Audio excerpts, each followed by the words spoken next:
25শে ফেব্রুয়ারি 2009।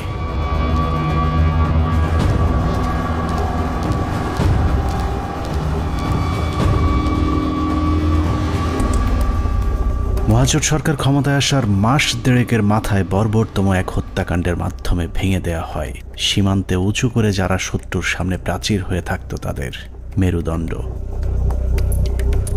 BDR সেনাবাহিনীর সমন্বয়ে গঠিত সুশৃঙ্খল একটি বাহিনীর মগজে বিষ বাষ্প ঢুকে উস্কে দেয়া হয় হিংসা আর প্রতিশোধের আগুন।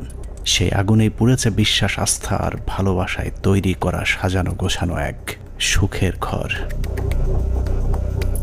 পিলখানায় লাগা সে আগুনে শুধু যে 57 সেনা কর্মকর্তাই পুড়েছে তা নয়, সেই সাথে পুড়েছে কয়েক হাজার জওয়ানের সুখ, স্বপ্ন, সংসার। সীমান্ত অরক্ষিত করে ওদেরকে রক্ষিত করা হয়েছে কারারক্ষীদের ঘরে, যেই ঘরে দিন, মাস, বছর করে গুনে গুনে 15 বছর পার হয়েছে সীমান্ত রক্ষীদের। সেই থেকে ওপারের শত্রু যখন খুশি এপারে এসেছে কেউ তাদের বাধা দেয়নি, কারণ ওরাই ছিল আমাদের 1,44,000 বর্গ কিলোমিটার মানচিত্রের সীমানা প্রাচীর, যেই প্রাচীরে ক্ষত ধরিয়েই আমাদের মানচিত্রকে বিক্ষত করা হয়েছিল গেল 15টি বছর। মূলত 2009 সালের 25শে ফেব্রুয়ারি বিডিআরের হত্যাকাণ্ডই আমাদের গেল 15 বছরের ভাগ্য লিখে দিয়েছিল। এই 15 বছর বাংলাদেশের রাজনীতি, শিক্ষা, অর্থনীতি থেকে শুরু করে পুলিশ, প্রশাসন সবকিছু নিয়ন্ত্রণ করেছে ভারত, আর সবচেয়ে বেশি নিয়ন্ত্রণ করেছে বাংলাদেশ সেনাবাহিনীকে, যারাই ছিল একসময় আমাদের অহংকার। নারী, টাকা আর পদের লোভে সেনাবাহিনীর কিছু কর্মকর্তা তাদের মাথা বেচে দিয়েছিল ভারতের কাছে, যাদের পরিকল্পনাতেই খুন হয়েছিল দেশপ্রেমিক 57 জন সেনা কর্মকর্তা।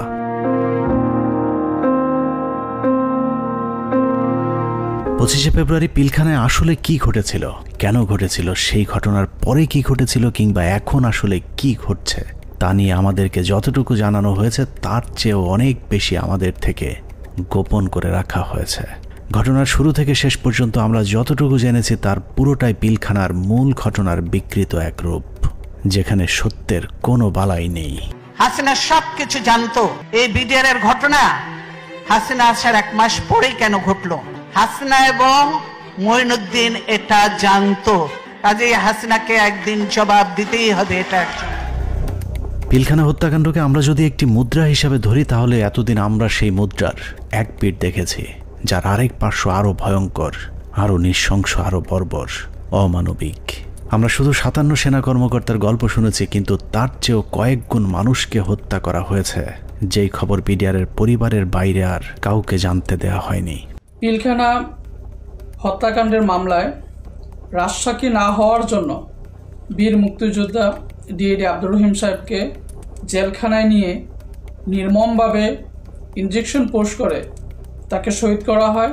আনুমানিক 28 তারিখ সন্ধ্যার দিকে ওনার ভাইয়ের মানে মেজর ইনাম সাহেবের নির্দেশে আব্বু পিলখানায় আবার জয়েন করে। সন্ধ্যার সময় জয়েন করার সঙ্গে সঙ্গে কিছু আর্মি সদস্যরা আব্বুকে আলাদা করে লোকচক্ষুর আড়ালে নিয়ে যায়। সন্ধ্যা ঘনে আসার পরে একটা গাড়িতে করে চোখ বেঁধে, হাত বেঁধে ঢাকা ক্যান্টনমেন্টের দিকে নিয়ে যায় এবং ডিজিএফআই সেলে নিয়ে যায়। আব্বু তাদের কথাবার্তাতে বুঝতে পারে যে আব্বু ডিজিএফআই সেলে আছে। ওখানে সম্ভবত একটা 12 নম্বর কোনো একটা রুমে আব্বুকে 10 থেকে 12 দিন রাখা হয় এবং অমানবিক নির্যাতন করা হয়। আপনার ইলেকট্রিক শক দেওয়া হয়, লিঙ্গে বাড়ি দেওয়া হয়, মানে অসহনীয় কষ্ট তাদেরকে সহ্য করতে হয়। ড্রিল মেশিন দিয়ে পা ছিদ্র করে, তারপর আপনার পেরেক দিয়ে হাতের পায়ে নখ উপড়িয়ে ফেলে। 2009 সালে পিলখানায় যে হত্যাকাণ্ড শুরু হয়েছিল সেই হত্যাকাণ্ড এখনও শেষ হয়নি। 25 থেকে 27 তারিখ পর্যন্ত ভাড়াটে খুনিদের দিয়ে সেনা কর্মকর্তাদের খুন করা হয়েছে, আর 27 তারিখের পর থেকে সেনাবাহিনীর ঊর্ধ্বতন কর্মকর্তারা নিজেরাই খুনের কাজ চালিয়ে গিয়েছেন। ঘটনার পর জিজ্ঞাসাবাদের নামে বিডিআরের 167 জন জওয়ানকে নিজেদের হাতে হত্যা করেছে আমাদের গর্বের সেনাবাহিনী। এমনকি সেনাবাহিনীর শিখিয়ে দেওয়া সাক্ষ্য দিতে চায়নি বলে পিলখানার জামে মসজিদের ইমামকে পর্যন্ত নির্মমভাবে হত্যা করা হয়েছে, যিনি ঘটনার শুরু থেকে শেষ পর্যন্ত নিজ চোখে প্রকৃত খুনিদেরকে দেখেছিলেন। এসব তো আমাদের সৈনিকরা করবে না, কখনোই আমাদের সৈনিকরা অফিসারের উপরে আক্রমণ করবে না। যেভাবে গুলি করতে করতে ভিতরে ঢুকে গেছে, আর একজন হিন্দিতে কথা বলে, ইংলিশে কথা বলে, কমেন্ট করে ওদেরকে। পিলখানার ঘটনার বেশিরভাগ তথ্য উপাত্ত ও আলামত নষ্ট করে দেওয়া হয়েছে। তারপরেও চূড়ান্ত ঝুঁকি নিয়ে দেশপ্রেমিক কয়েকজন সেনা কর্মকর্তা অত্যন্ত গোপনীয়ভাবে কিছু গুরুত্বপূর্ণ তথ্য প্রমাণ নিজেদের সংগ্রহে রেখেছিলেন। বিডিআর হত্যাকাণ্ডের দিন বেঁচে যাওয়া কিংবা পিলখানার বাইরে থেকে বারবার ভেতরে ঢুকে অফিসারদের জীবন বাঁচানোর চেষ্টা করা অথবা যারা ঘটনার সুষ্ঠু তদন্তের ব্যবস্থা করতে চেয়েছিলেন এরকম একদল সেনা কর্মকর্তার সহায়তায় আমাদের আজকের অনুসন্ধানটি করা হয়েছে।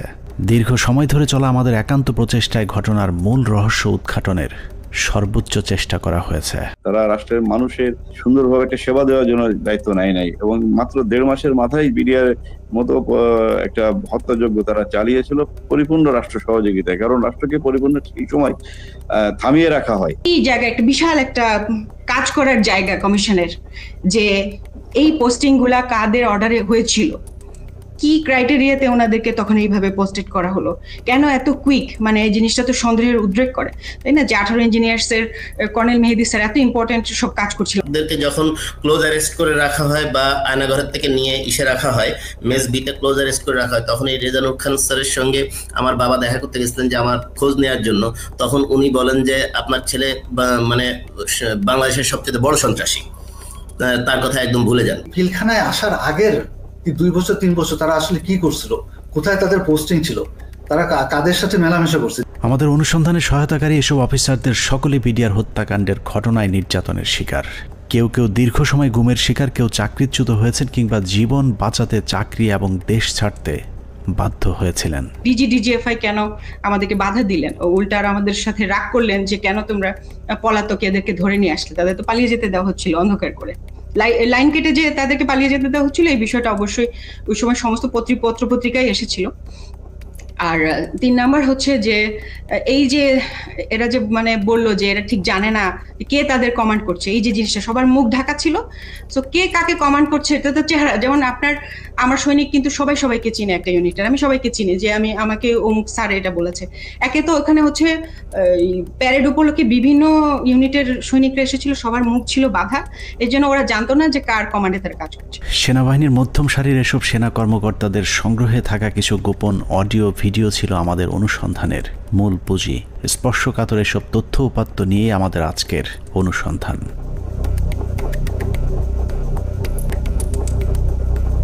অনুসন্ধানের শুরুতেই একটি তদন্ত প্রতিবেদনের কয়েকটি লাইনে চোখ বোলানো যাক। যে প্রতিবেদনটি পিলখানা হত্যাকাণ্ডের পরের 18 কর্মদিবসের মধ্যে তৈরি করা হয়েছিল, কিন্তু আজও পর্যন্ত তা প্রকাশ করা হয়নি। কারণ এই প্রতিবেদনেই ঘটনার মূল রহস্য লুকিয়ে আছে। যদিও মূল ঘটনার 50 ভাগও প্রতিবেদনে উঠে আসেনি, যে কারণেই প্রতিবেদনের সীমাবদ্ধতায় বলা হয়েছে তদন্তের স্বার্থেই কমিটি কয়েকটি সংস্থার প্রধান গুরুত্বপূর্ণ ব্যক্তিকে জিজ্ঞাসাবাদ এবং বিভিন্ন গোয়েন্দা সংস্থার নিকট হতে গোয়েন্দা তথ্য সংগ্রহ করা আবশ্যক বলে মনে করেছে, কিন্তু পর্যাপ্ত সহযোগিতার অভাবে কাজগুলো করা সম্ভব হয়নি। ফলশ্রুতিতে পর্যাপ্ত তথ্য প্রমাণ সহ এই বিদ্রোহ এবং হত্যাকাণ্ডের মূল ষড়যন্ত্রকারীদেরকে শনাক্ত করা এবং ঘটনার পেছনের মূল কারণ বা মোটিভ উদ্ঘাটন করা সম্ভব হয়নি। এছাড়া প্রতিবেদনের মন্তব্যে বলা হয়েছে তদন্ত কমিটি সংশ্লিষ্ট গোয়েন্দা সংস্থা সমূহ যেমন এনএসআই, ডিজিএফআই, র্যাব, সিআইটি এবং পুলিশের এসবিকে তাদের সংগৃহীত বিভিন্ন গোয়েন্দা তথ্য প্রয়োজনীয় প্রমাণাদি পেশাগত দৃষ্টিকোণ থেকে বিশ্লেষণ করে কমিটির নিকট সরবরাহ করার জন্য অনুরোধ করেছিল, কিন্তু বর্ণিত সংস্থাসমূহ হতে কোনো সহযোগিতা পাওয়া যায়নি। প্রতিবেদনের এই লাইনগুলো পড়লেই বোঝা যায় পিলখানা হত্যাকাণ্ডের পরপর গঠিত ওই তদন্ত কমিটি ঘটনার মূল রহস্য উদ্ঘাটন করুক, এটা সরকার কিংবা সেনাবাহিনী কেউই চায়নি। ওই প্রতিবেদনের মতোই পিলখানা হত্যাকাণ্ডের সবকিছুই আমাদের থেকে আড়াল করে রাখা হয়েছে।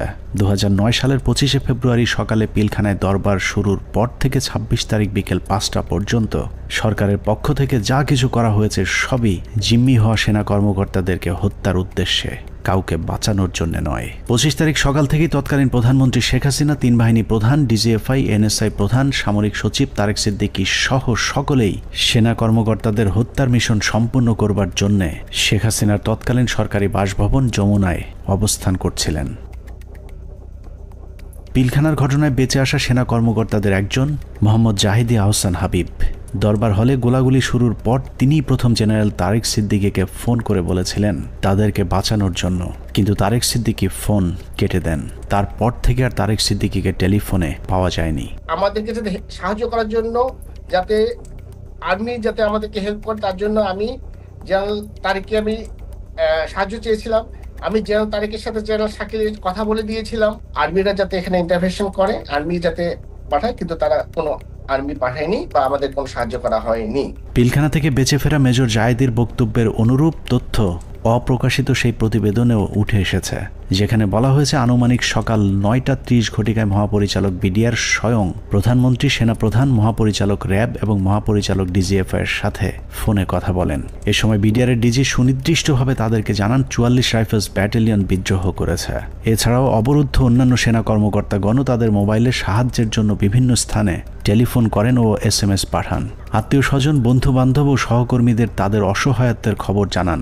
সাহায্য প্রত্যাশায় আটকে পড়া কর্মকর্তারা জানায় দরবার হল বিদ্রোহী জওয়ানদের নিয়ন্ত্রণে, আমরা বন্দী, আর কথা বলা যাচ্ছে না, দ্রুত ব্যবস্থা নিন, আর হয়তো দেখা হবে না, তুমি ভালো থেকো, আমার সন্তানদের যত্ন নিও, ইত্যাদি ইত্যাদি। প্রতিবেদনের এতটুকু অংশ পড়লেই বোঝা যাচ্ছে যে সকাল 9:30টায় প্রধানমন্ত্রী, সেনাপ্রধান, র্যাব ডিজি এবং ডিজিএফআই, NSI সহ সকলেই বিডিআর এর ডিজি মেজর জেনারেল শাকিল আহমেদের পরিণতি কি হতে যাচ্ছে তা জেনে গিয়েছিলেন।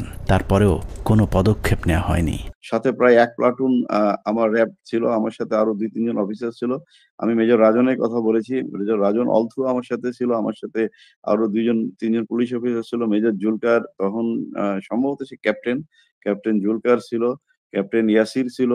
আপনার ওইদিকে আমার 5 নম্বর গেটে মেজর আমিন ছিল, আমার টুয়াইসি বর্তমানে সে প্রবাসী। মেজর আমজাদ ছিল, আমার সঙ্গে ছিল আরো আপনার এসপি শহীদ ছিল, আমার অ্যাডজুটেন্ট খালিদ, ক্যাপ্টেন খালিদ ছিল। তো অসংখ্য অফিসার, প্রায় 7-8 জন আমার মিলিটারি এবং পুলিশ অফিসার সব মিলে প্রায় আমি মনে 7-8 আরো বেশি 10-12 জন আমরা 5 নম্বর গেটে ছিলাম। আমরা কিন্তু কমপ্লিটলি একটা অল্টারকেশনের ভিতরে ছিলাম। আমরা বারবার এই তৎকালীন আমি এডিজিকেই বেশি করে বলবো, কারণ এডিজি কর্নেল রেজানুর, আমি এখনো অবাক হচ্ছি যে এই ব্যক্তিটিকে কেন প্রশ্নের সম্মুখীন করা হয়নি। তখনও কিন্তু সুযোগ ছিল তাকে প্রশ্ন করার, তখন করা হয়নি, কিন্তু এখনো কেন করা হচ্ছে না। এই ব্যক্তিটি কিন্তু আমাদেরকে বারবার বাধা দিয়েছে যে আমরা যেন ভিতরে প্রবেশ না করি। সে যমুনা ভবনের থেকে সে বারবার বলছিল এবং ফের রেফারেন্স দিচ্ছিল প্রাইম মিনিস্টারের, যে উনি বলেছেন একটা আলোচনা হবে, কেউ যেন আমরা এখানে বিডিআর গেটে কোনো ধরনের আক্রমণ না করি এবং ভিতরে ঢোকার চেষ্টা না করি। ততক্ষণে সেনাবাহিনী এবং র্যাবের বেশ কয়েকটি দল পিলখানার বিভিন্ন গেটে অবস্থান নিয়েছিল। ভেতরের পরিস্থিতি ক্রমেই নিয়ন্ত্রণের বাইরে চলে যাচ্ছে সেই খবর তাদের কাছেও পৌঁছেছিল, কিন্তু তাদেরকে পিলখানার ভেতরে অভিযান চালানোর পথে বাধা সৃষ্টি করে রেখেছিল সেই একই জায়গা থেকে। রেজাকে সেখানে কর্নেল রেজানুর খান, র্যাবের এডিজি, সে থামাই দেয় যে কোনোভাবে, সে ঢুকতে পারে নাই। সেটা কিন্তু আমি বলতেছি অ্যারাউন্ড 9 AM আমরা আসবার আগে, যেটা আমাকে রেজা, আমি ওখানে যাওয়ার পরে 10:30টার সময় রেজা আমাকে ব্রিফ করে যে স্যার এই অবস্থা, আপনারা কি ঢুকতে পারবেন? তখন আমি জেনারেল হাকিমকে বলি, উনি বললেন যে না, এখন ঢোকা যাবে না। CGS, chief of general staff, general Moeen তো তখন পতিতা হাসিনার কাছে বঙ্গভবনে বসে অপেক্ষা করতেছে আদেশ শুনবার জন্য, নিজে থেকে কোনো সেনাপ্রধান হিসেবে কোনো অর্ডার দেয় নাই। এখানে একটা জিনিস ক্লিয়ার করি, এই বিডিআর অপারেশনের সময় 3 জন, এটা তো আর্মির অ্যাকশন, এটা কোনো পলিটিক্যাল কোনো কিছু হওয়ার কথা না, 3 জনের কমান্ডের দায়িত্ব ছিল। একটা ছিল সেনাপ্রধান জেনারেল মঈনুল আহমেদ, সে যেহেতু হাসিনার সাথে বসে আছে গণভবনে, তখন কিন্তু যমুনায়, গণভবন না, যমুনায় বসে আছে। আর তার বর্তমানে chief of general staff major general সিনাইব জামালি, তার আদেশ দেওয়ার কথা, হ্যাঁ ভিতরে ঢুকো। আর অন দ্য স্পট কমান্ডার একজন। এখানে আমরা অনেক অফিসার ছিলাম, কিন্তু সবাই কমান্ডার দায়িত্ব সেখানে পায় না। নিয়ম অনুযায়ী ব্রিগেডিয়ার জেনারেল হাকিমের অন দ্য স্পট কমান্ডার, 3 জনের একজনের কাছ থেকে যদি আমরা আদেশ পাইতাম, আমরা ভিতরে ঢুকতাম। অনুমতি দিচ্ছে করে চলতে থাকে কালক্ষেপণ। 9:30 থেকে শুরু করে 11টার মধ্যেই বেশিরভাগ অফিসারদের হত্যা করা হলেও কিছু কর্মকর্তা পালিয়ে যাবার কারণে হত্যার মিশন অসম্পূর্ণ থেকে যায়, যা শেষ করতে সময় লাগে পরদিন বিকেল 5টা পর্যন্ত। তবে দরবার হলের সামনের হত্যাকাণ্ড শেষে খুনিদের প্রথম দলকে বের করে দেওয়ার ব্যবস্থা করা হয়। 12:30 পিলখানার 3 নম্বর গেটের সামনে বিডিআরের পক্ষ থেকে শতাধিক মানুষের একটি মিছিল বের করা হয়। এসব মিছিল থেকে বিডিআর জওয়ানদের দাবি দেওয়ার প্রতি সমর্থন ব্যক্ত করে জয় বাংলা, জয় বিডিআর, বিডিআর জনতা ভাই ভাই ইত্যাদি স্লোগান দেওয়া হয়েছিল। জয় বাংলা মিছিল করা ওই দলটি ভেতরে ঢোকার কিছুক্ষণ পর বেরিয়ে আসে সংখ্যায় দ্বিগুণ হয়ে। ধারণা করা হয় ওই মিছিলের মাধ্যমে খুনিদের একটি অংশকে ভেতর থেকে নিরাপদে বের করে দেওয়ার সুযোগ করে দেওয়া হয়। যেখানে আর্মির অপারেশন, আর্মির করবার কথা, সেখানে বিভিন্ন আওয়ামী লীগের পলিটিক্যাল লোকজন ভিতরে ঢুকতেছে যাইতেছে। এর মধ্যে আমরা দেখতে পাচ্ছি আমাদের কাছে অফিসারদের কাছে বাইনোকুলার, তাপস, মির্জা আজম, নানক, শেখ সেলিম, এরা সবাই কিন্তু যাওয়া আসা করতেছে ভিতরে। এবং এর মধ্যে আবার দেখলাম কি ছাত্রলীগ যুবলীগ মিলে একটা মিছিল বলে ওই নিউ মার্কেটের গেট থেকে ঢুকলো, তারা 20-25 জন হবে। তারা ঢুকে ওইখানে কিছুক্ষণ, পুরাটা তার দেখা যায় না, আবার ঘন্টাখানেক পরে দেখলাম কি সেই মিছিল, তাদের হাতে কিন্তু আওয়ামী লীগের ব্যানার আছে, সেই মিছিল বের হয়ে যাচ্ছে। সেটা সংখ্যা হচ্ছে লোকের এখন 100 থেকে উপরে, 100-125 জন ঢুকছিল, 25 জন বাইরে হয়ে যাচ্ছে। সাথে সাথে আমরা সেটে যারা ছিল তাদেরকে জানালাম যে দেখো এই মিছিলটাকে আটকাও, এদের মধ্যে থেকে কিন্তু ভিতরে যারা কিলার তারা বের হয়ে তাদেরকে বের করে নিয়ে যাওয়া হইতেছে। বিডিআর কমপ্লেক্স যে ভিতরে যত সৈনিকরা ছিল তখন সবাই জাগো বললো, জাগো বলে যে যেদিকে পারলো বেরিয়ে চলে গেল। এটা হওয়ার কথা না। একটা ট্রেন সোলজার একটা এইভাবে পালিয়ে যেতে পারে না, যখন যতই গুলি হোক, কেননা তার কাছে কোনো অর্ডার আসেনি। এবং এই সময় কিছু অফিসারও কিন্তু পালিয়ে গিয়েছিল। তো আমাদেরকে বের করতে হবে হু অল অর, মানে ওই অফিসাররা কারা কারা। এই সময় পালানোর কথা না।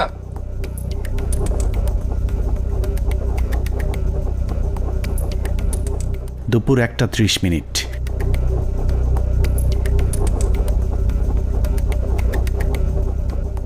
খুনের প্রথম পর্ব শেষ হবার পর শুরু হয় দ্বিতীয় পর্ব।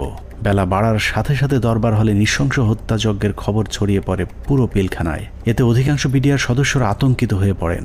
বিডিআর সদস্যরা যেভাবে পেরেছে পালিয়ে যাওয়ার চেষ্টা করতে থাকে, কিন্তু বাকি অফিসারদের খুঁজে বের করে হত্যার জন্য সরকারের আরও কিছুটা সময় প্রয়োজন ছিল, যে কারণে বিডিআর জওয়ানদের চাঙ্গা করতে শুরু হয় সরকারের নতুন ষড়যন্ত্র।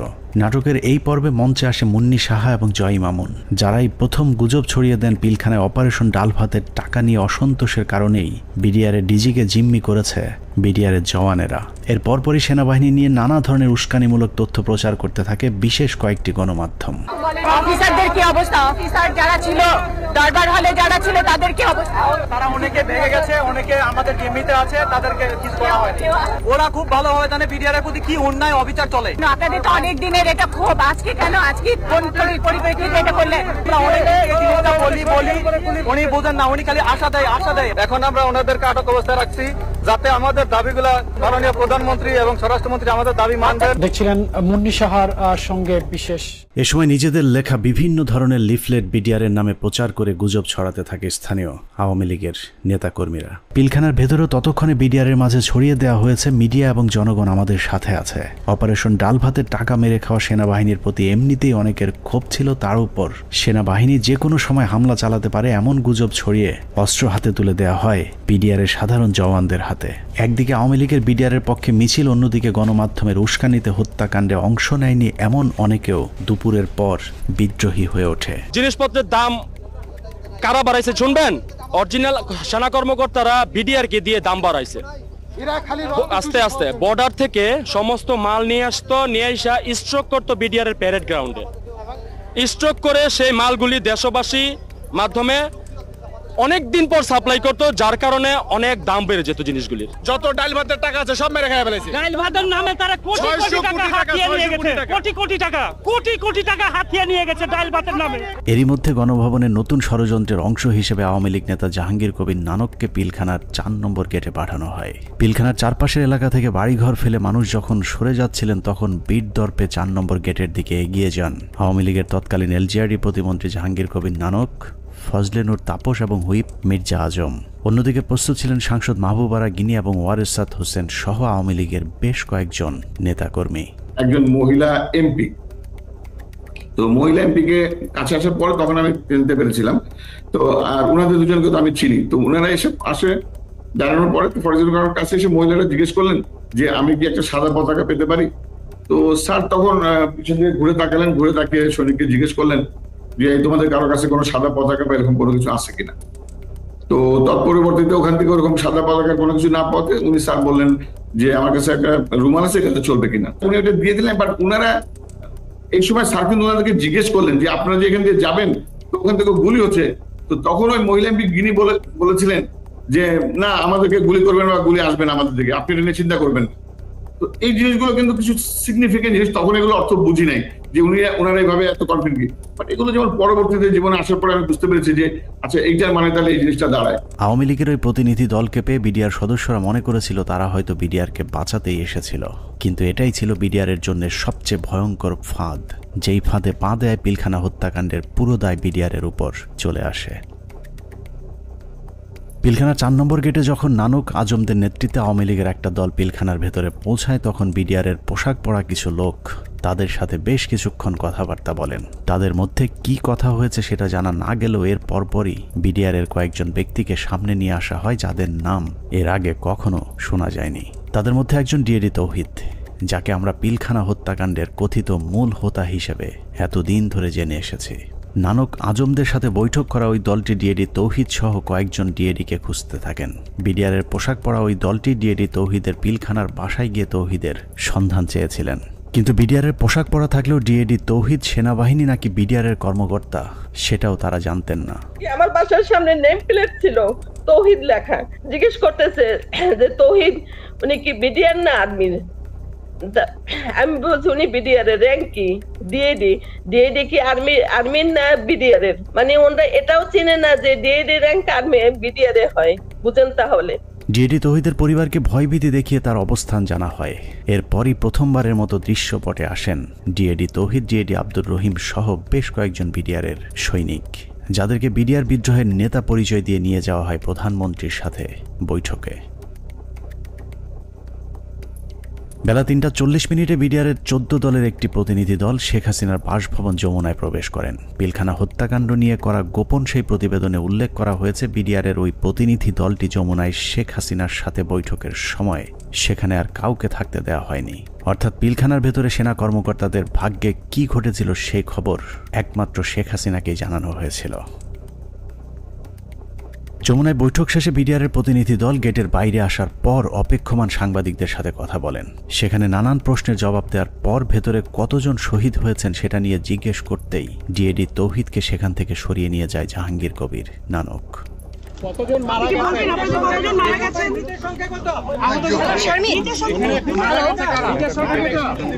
হাসিনার সাথে বিডিআরের সেই বৈঠকের মূল উদ্দেশ্য অফিসারদেরকে বাঁচানো কিংবা বিডিআরের আত্মসমর্পণ নয়, বরং বিডিআরকে জানিয়ে দেওয়া হয়েছিল কোনোভাবেই আত্মসমর্পণ করা চলবে না। যদিও বৈঠকের পর জানানো হয় বিডিআর অস্ত্র সমর্পণে রাজি হয়েছেন, কিন্তু ডিএডি তৌহিদকে পিলখানার ডিজি বানানো থেকে শুরু করে পিলখানার পরবর্তী ঘটনাবলী সবই ছিল শেখ হাসিনার তৈরি করা নাটকেরই অংশ। মাননীয় প্রধানমন্ত্রী তাদের আবেদনের পরিপ্রেক্ষিতে, বিডিআর সদস্য ভাইদের আবেদনের পরিপ্রেক্ষিতে আজকের ঘটনার সাধারণ ক্ষমা ঘোষণা করেছেন। সে বৈঠকের পর রহস্যজনক একটি বিষয় লক্ষ্য করা যায়। শেখ হাসিনা বিডিআরের প্রতিনিধি দলের সাথে বৈঠকে পিলখানায় আটকে পড়া নারী ও শিশুদের মুক্তির দাবি করলেও জিম্মি থাকা সেনা কর্মকর্তাদের মুক্তির বিষয়ে কোনো কথা বলেননি। ভিতরে যারা মহিলা, শিশু, সন্তানাদি নিয়ে যারা আটকা পড়েছেন হেডকোয়ার্টারের ভিতরে, তাদেরকে এই মুহূর্তে তারা যাওয়ার পরিস্থিতি ব্যবস্থা করে দিবেন। কেন শুধুই নারী শিশুদের মুক্তি চাওয়া হয়েছিল সেই প্রশ্নের উত্তর জানতে আমরা 2009 সালের একটি জিজ্ঞাসাবাদের অডিও শুনে আসব, যেখানে পিলখানা হত্যাকাণ্ডে অভিযুক্ত হিসেবে জাহাঙ্গীর কবির নানককে সেনাবাহিনীর বিশেষ একটি তদন্তকারী দল জিজ্ঞাসাবাদ করেছিলেন। যদিও সেই অনুসন্ধান আর চলতে দেওয়া হয়নি, তারপরেও সেদিনের জিজ্ঞাসাবাদে কি কথা হয়েছিল তার পুরো ক্যাসেটটি সেনাবাহিনীর একটি সূত্র আমাদের কাছে পাঠিয়েছে। এত বড় একটা নেগোসিয়েশন হলো, ডিজি এবং অফিসার বা ফ্যামিলিদের বেরিয়ে আসার ব্যাপারে কোনো আপনার স্টেটমেন্ট তো ছিল না, বা না বলছি যে আপনার মানে এটা নেগোসিয়েশন ডিলের মধ্যে এটা হলো না কেন, যে ঠিক আছে তোমরা এটা রাখো, এটা ছাড়ো, অস্ত্র দাও, এই কন্ডিশনস টার্মস অফ কন্ডিশনস সবাইকে ছেড়ে দিবে না, তাহলে তো কেউ যাবে নিয়ে আসবে বা ডিজির সাথে কথা হবে, আচ্ছা ঠিক আছে সাধারণ ক্ষমা হবে, কিন্তু তার আগে আমি ডিজির সাথে কথা বলে সেই পরিপ্রেক্ষিতে কিন্তু ওনারা ঢুকলেন মাননীয় স্বরাষ্ট্রমন্ত্রী মহোদয়। না ওইটা আমি বলতেছি যখন সাধারণ ক্ষমা ঘোষণার আগে লাস্ট একটা কন্ডিশন হওয়া উচিত ছিল যে আমি ডিজি যেহেতু আটকাছে বলতেছো, সুতরাং তোমাদের কাউকে পাঠাও, ডিজির সাথে আমি কথা বলে নিশ্চিত হতে চাই। মানে তখন কিন্তু অলরেডি দেশের 16 কোটি মানুষ কোনো না কোনোভাবে আন্দাজ করে ফেলছে যে ডিজি মারা গেছে। 4টার সময় প্রাইম মিনিস্টার অফিসে যখন আলাপ হয়, তা এই আলাপের মধ্যে ডিজির মৃত্যুর বিষয়টা আসলো না কি করে, বা অল ইন্টেলিজেন্স সোর্সেস মিস করলো কি করে, যে আপনার কোনো প্রেস ব্রিফিংয়েও এটা আসলো না অফিসার বা তার ফ্যামিলি? সরি, আসছে। আমি এই যে বিষয়টা আমার কাছে আপনার প্রেস ব্রিফিংয়ে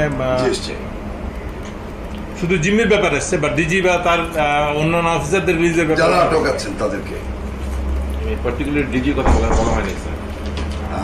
আমার কথাই নাই, কিন্তু বলা ছিল যাদেরকে জিম্মি করছে, but it was A casual কথা, নট না যে অফিসার ওকে ডিজি এবং অফিসাররা ফেরত আসবে অথবা 10 জন থাকবে বাকিটা আটকাল। কিন্তু ওই DG being the main centre focal point of PDR, আমাদের কিন্তু প্রথমে আসলে ডিজি আছে কিনা এই জিনিসটা কিন্তু কোথাও কোনো প্রেস ব্রিফিং এ কোথাও, মানে সাধারণ ক্ষমার আগে তো এই কন্ডিশন হইতে হবে, যেটা হত্যাকারী তো সাধারণ ক্ষমা পেতে পারে। অল এরকম কিন্তু আলোচনা হয়েছে, কিন্তু পার্টিকুলারলি ডিজি বলানের শুধু ওখানে বলা ছিল যে সকল মহিলা, শিশু এবং অফিসাররা যারা জিম্মি, এই শব্দটা বলা হচ্ছে। আপনি বলেছেন যে সমস্ত মহিলা, শিশু, but you never talked about office DG এবং অন্যান্য অফিসার। স্যার, আমি আপনাকে আপনার ভিডিও ক্লিপটা শোনাতে চাচ্ছি না, একটু আমি দেখেন। সেনা কর্মকর্তাদের মুক্তি না চাওয়াটা কোনো ভুলবশত ঘটনা নয়, বরং শেখ হাসিনা জানতেন ওইসব কর্মকর্তাদেরকে এরই মধ্যে হত্যা করা হয়েছে, যে কারণেই তাদের মুক্তি না চেয়ে বরং নিহত সেনা কর্মকর্তাদের লাশ গুম এবং বেঁচে যাওয়া বাকি কর্মকর্তাদের খুঁজে খুঁজে মারার জন্য আরও কালক্ষেপণ করা হয়েছিল। সে কারণে বৈঠক শেষে বিডিআরের সদস্যরা পিলখানায় যাবার পর আবারও নতুন করে গোলাগুলি শুরু হয়। অপ্রকাশিত ওই প্রতিবেদনে বলা হয়েছে, এ সময় বিদ্রোহীরা তাদের অপকর্মের সুবিধার্থে পিলখানার অভ্যন্তরে বিশেষ বিশেষ স্থানে বিদ্যুৎ নিভিয়ে দেয়, কিন্তু সরকারের পক্ষ থেকে ওইসব এলাকায় বিকল্প ব্যবস্থায় আলোকিত করার কোনো ব্যবস্থা করা হয়নি এবং তদন্তকারী দল এ ব্যাপারে কোনো সদুত্তরও দেয়নি। প্রতিবেদনের পরের অংশে অত্যন্ত গুরুত্বপূর্ণ কিছু তথ্য দেওয়া হয়েছে, যেখানে বলা হয়েছে সরকার ঘোষিত সিদ্ধান্ত ও আলোচনার প্রেক্ষিতে পিলখানার ভেতরে আটককৃত অফিসার ও তাদের পরিবারের সদস্যদের বের করে আনার সুযোগ হতে পারে, এ চিন্তায় ডিএমপির 10টি ট্রাক ও 10টি বাস 4 নম্বর গেটের সামনে নিয়ে যাওয়া হয়। সেই 10টি ট্রাক ও 10টি বাসে করে কাদেরকে নেওয়া হয়েছিল সেই প্রশ্নের উত্তর পাওয়া গেলেই অনেক কিছু পরিষ্কার হয়ে যাবে। রাত 8টায় হোটেল আম্বা লাইনে শুরু হয় নাটকের আরেক পর্ব। বিডিআর প্রতিনিধি দলের সাথে তৎকালীন স্বরাষ্ট্রমন্ত্রী অ্যাডভোকেট সাহারা খাতুনের আবারও বৈঠক শুরু হয়। এ সময় তার সাথে পুলিশের আইজিপি, র্যাবের ডিজি, গোয়েন্দা সংস্থার কর্মকর্তা ছাড়াও যথারীতি নানক ও আজমও উপস্থিত ছিলেন। এসব আলোচনাগুলোতে আসলে বিডিআরের কোনো সিদ্ধান্ত জানানোর সুযোগ ছিল না। সরকারের পক্ষ থেকে যা সিদ্ধান্ত নেওয়া হতো সেটাই বিডিআরের দাবি বলে প্রচার করা হয়েছে। ওই মিটিং শেষে গণমাধ্যমকে আবারও জানানো হয় বিডিআর অস্ত্র সমর্পণে রাজি হয়েছেন, তবে সেনাবাহিনীর কাছে নয়, তারা পুলিশের কাছে অস্ত্র সমর্পণ করবেন। কথা মতো রাত 1টায় স্বরাষ্ট্রমন্ত্রী সাহারা খাতুন, আইন প্রতিমন্ত্রী অ্যাডভোকেট কামরুল ইসলাম এবং পুলিশের মহাপরিদর্শক সহ আওয়ামী লীগের কয়েকজন নেতাকর্মী একটি বিশেষ গাড়ি যোগে পিলখানার ভেতরে প্রবেশ করেন। আওয়ামী লীগের প্রতিনিধি দলের পিলখানায় যাবার মূল উদ্দেশ্য কি ছিল সেটা পরিষ্কার হয়ে যাবে তাদের সন্দেহজনক কিছু কার্যক্রম দেখলেই। প্রতিনিধি দলের প্রথমেই সেনাবাহিনীর জিম্মি থাকা কর্মকর্তাদের খুঁজে বের করার কথা থাকলেও সাহারা খাতুন সহ প্রতিনিধি দলটি কয়েকটি বাসায় গিয়ে মাত্র 15 জনকে উদ্ধার করে নিয়ে আসেন। অথচ সেনাবাহিনীর কর্মকর্তারা কোথায় আছেন, তাদের পরিবারের কি পরিণতি হয়েছে, এ ব্যাপারে কোনো আগ্রহ দেখায়নি আওয়ামী লীগের ওই প্রতিনিধি দলটি। গণমাধ্যম যেন এ বিষয়ে কোনো প্রশ্ন তুলতে না পারে সেজন্যও শুধুমাত্র বিটিভির একজন পরীক্ষিত আওয়ামী সাংবাদিককে পিলখানার ভেতরে নিয়ে যাওয়া হয়, যার নাম মুশফিকা নাজনীন, যিনি মুন্নী শাহর ঘনিষ্ঠ বান্ধবী। 25 তারিখ থেকে পরবর্তী কয়েকদিনের সব অপকর্মের সাক্ষী সাংবাদিক মুশফিকা নাজনীনকে জিজ্ঞাসাবাদ করলে ওই রাতের অনেক প্রশ্নের উত্তর পাওয়া যাবে। সেই রাতে সবচেয়ে রহস্যজনক ঘটনা হলো, হোটেল আম্বালায় বৈঠক শেষে সাংবাদিকদের জানানো হয়েছিল বিডিআর সেনাবাহিনীর পরিবর্তে পুলিশের কাছে অস্ত্র সমর্পণে রাজি হয়েছে। অথচ সরকারের প্রতিনিধি দলটি 10,000 বিডিআরের অস্ত্র জমা নিতে পিলখানায় আইজিপি ছাড়া কোনো পুলিশ সদস্য তাদের সাথে নেয়নি। ভেতরে কেন পুলিশ নিয়ে যাওয়া হয়নি সেই বিষয়টি জানতে 2009 সালের 27 ফেব্রুয়ারি অ্যাডভোকেট কামরুল ইসলামকে জিজ্ঞাসাবাদ করেছিল তদন্তকারী দল। সেই রেকর্ডের একটি কপি আমাদের অনুসন্ধানে উঠে এসেছে। কোর্টের থেকে যখন বেরিয়ে আসেন মাননীয় স্বরাষ্ট্রমন্ত্রী বলেন যে ঠিক আছে আপনারা জমা দিতে থাকেন, আমরা যাই। আমি যাই না জমা রাখার পর, যেটা উনি বাইরে এসেও মিডিয়াকে বলেছিলেন, যাহা ওনারা জমা দিচ্ছেন আমি চলে আসছি। হ্যাঁ, এইটাই মনে হয় এরকম চাবি নিচে না দিয়েছে। সকাল পর্যন্ত তারা সব জমা করে ফেলবে, সকাল পর্যন্ত তারা সব জমা করে ফেলবে। আমাদের 8টা সাড়ে 8টার মধ্যে আমরা আবার পুলিশের হ্যান্ড ওভার করে দেবে পিটিআর। এটাই কিন্তু ফাইনাল কথা আমাদের সাথে। সেই অনুযায়ী সকালে আমরা গেছি ওখানে, মানে পুলিশকে হ্যান্ড ওভার করবে কিন্তু কোনো পুলিশ যায়নি ভিতরে। সকালে তো পুলিশ না বলছি যে না রাত্রে যে হ্যান্ড ওভার হলো, রাত্রে তো পুলিশের কাছে যায় নাই অস্ত্র, সুতরাং তাদের কাছে ছিল, তাদের কাছে রয়ে গেল। পুরো ঘটনাটা যে পরিকল্পিত সেটা বিটিভির ধারণ করা ওই ফুটেজ দেখলেই বোঝা যাবে। বিডিআর এর সকল সদস্যের অস্ত্র সমর্পণ করার কথা থাকলেও হাতে গোনা কয়েকজন তাদের অস্ত্র জমা দেয়।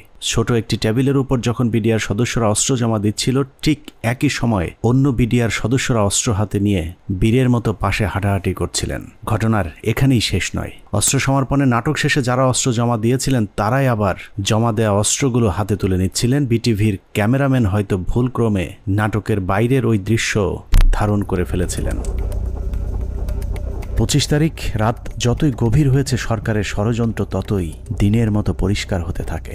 সরকারের পরিকল্পনায় রাতে বিডিআরের আত্মসমর্পণের দাবি করে পিলখানায় ঢোকা সরকারি প্রতিনিধি দল ভোর 4:10 বেরিয়ে আসে নিজেদের বাছাই করা মাত্র 15 জন জিম্মিকে উদ্ধার করে।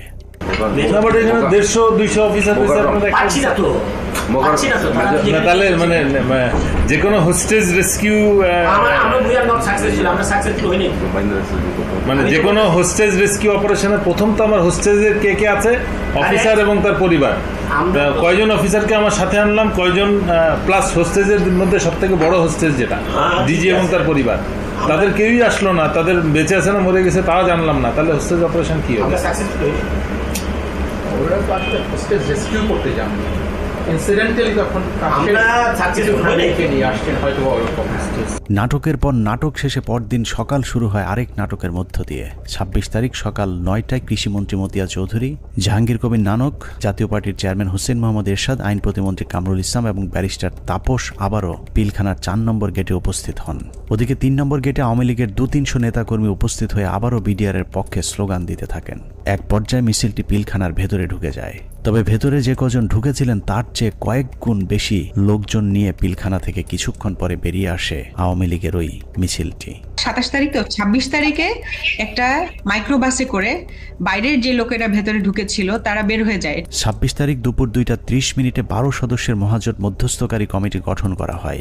আওয়ামী লীগ নেতা আব্দুল জলিলের নেতৃত্বে এই কমিটি আবারও হোটেল আম্বালাইনে বিডিআরের সাথে লোক দেখানো বৈঠক করেন। বৈঠক শেষে স্বরাষ্ট্রমন্ত্রী সাহারা খাতুন, জাহাঙ্গীর কবির নানক এবং মির্জা আজম আবারও 4 নম্বর গেট দিয়ে পিলখানায় প্রবেশ করেন। বিকেল 5টায় শেষবারের মতো আবারও ঘোষণা দেওয়া হয় বিডিআর অস্ত্র সমর্পণ করবে। মজার বিষয় হলো বিডিআর এবার আর পুলিশ কিংবা সেনাবাহিনীর কাছে অস্ত্র জমা দেওয়ার কোনো শর্ত দেয়নি। তবে শর্ত না থাকলেও পুলিশের মাধ্যমে পিলখানার নিয়ন্ত্রণ নেয় সরকার। এর পরপরই শেখ হাসিনা জাতির উদ্দেশ্যে ভাষণে বলেন, পরিস্থিতি এখন সম্পূর্ণ সরকারের নিয়ন্ত্রণে। নানা ধরনের গুজব ছড়িয়ে পরিস্থিতিকে ঘোলাটে করার চেষ্টাও মহল বিশেষ করছে, সে বিষয়েও সকলকে সজাগ থাকার আমি অনুরোধ জানাই। 27 তারিখ বাংলাদেশের মানুষের ঘুম ভেঙেছে ইতিহাসের নারকীয় এক হত্যাকাণ্ডের সাক্ষী হয়ে। শোকে বিহ্বল জাতির মেধাবী 57 কর্মকর্তার ক্ষত বিক্ষত এক একটি মরদেহ যেন গোটা জাতিকে দুমড়ে মুচড়ে শোকে স্তব্ধ করে দিয়েছিল।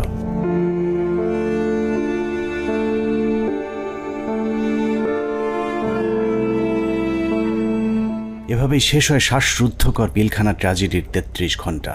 পিলখানার ঘটনা নিয়ন্ত্রণে আনতে কেন 2 দিন সময় লাগলো? একজন অফিসারকেও জীবিত উদ্ধার না করলে সরকার এই 2 দিনে আসলে কি পদক্ষেপ নিয়েছিল সেটা জানতে আমরা পিলখানা হত্যাকাণ্ডের শেষ 1 ঘন্টার একটি ঘটনা দেখে আসব।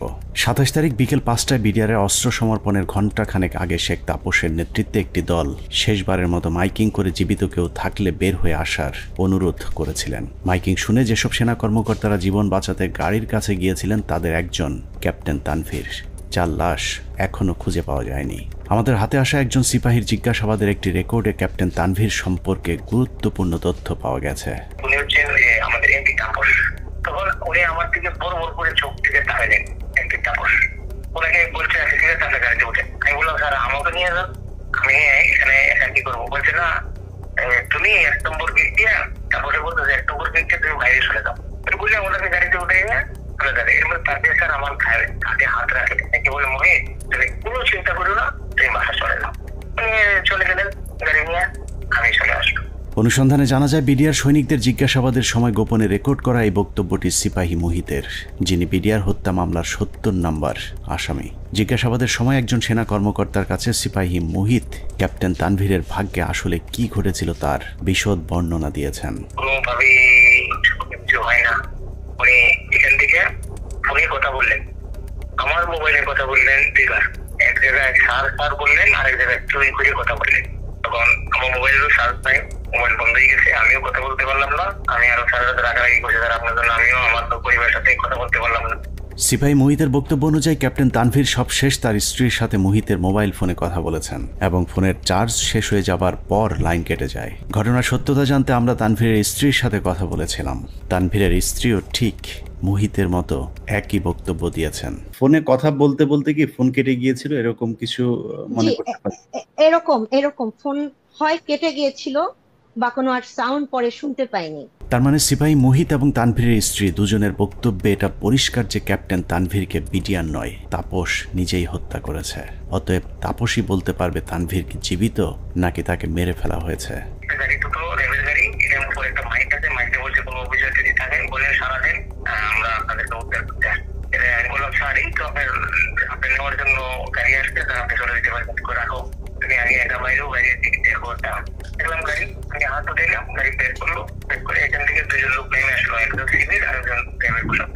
আমাকে বললো যে কি করছে, এখানে একজন অফিসার আসে, এরা আসলো, আসা করে জিজ্ঞেস করলো যে আপনি কে?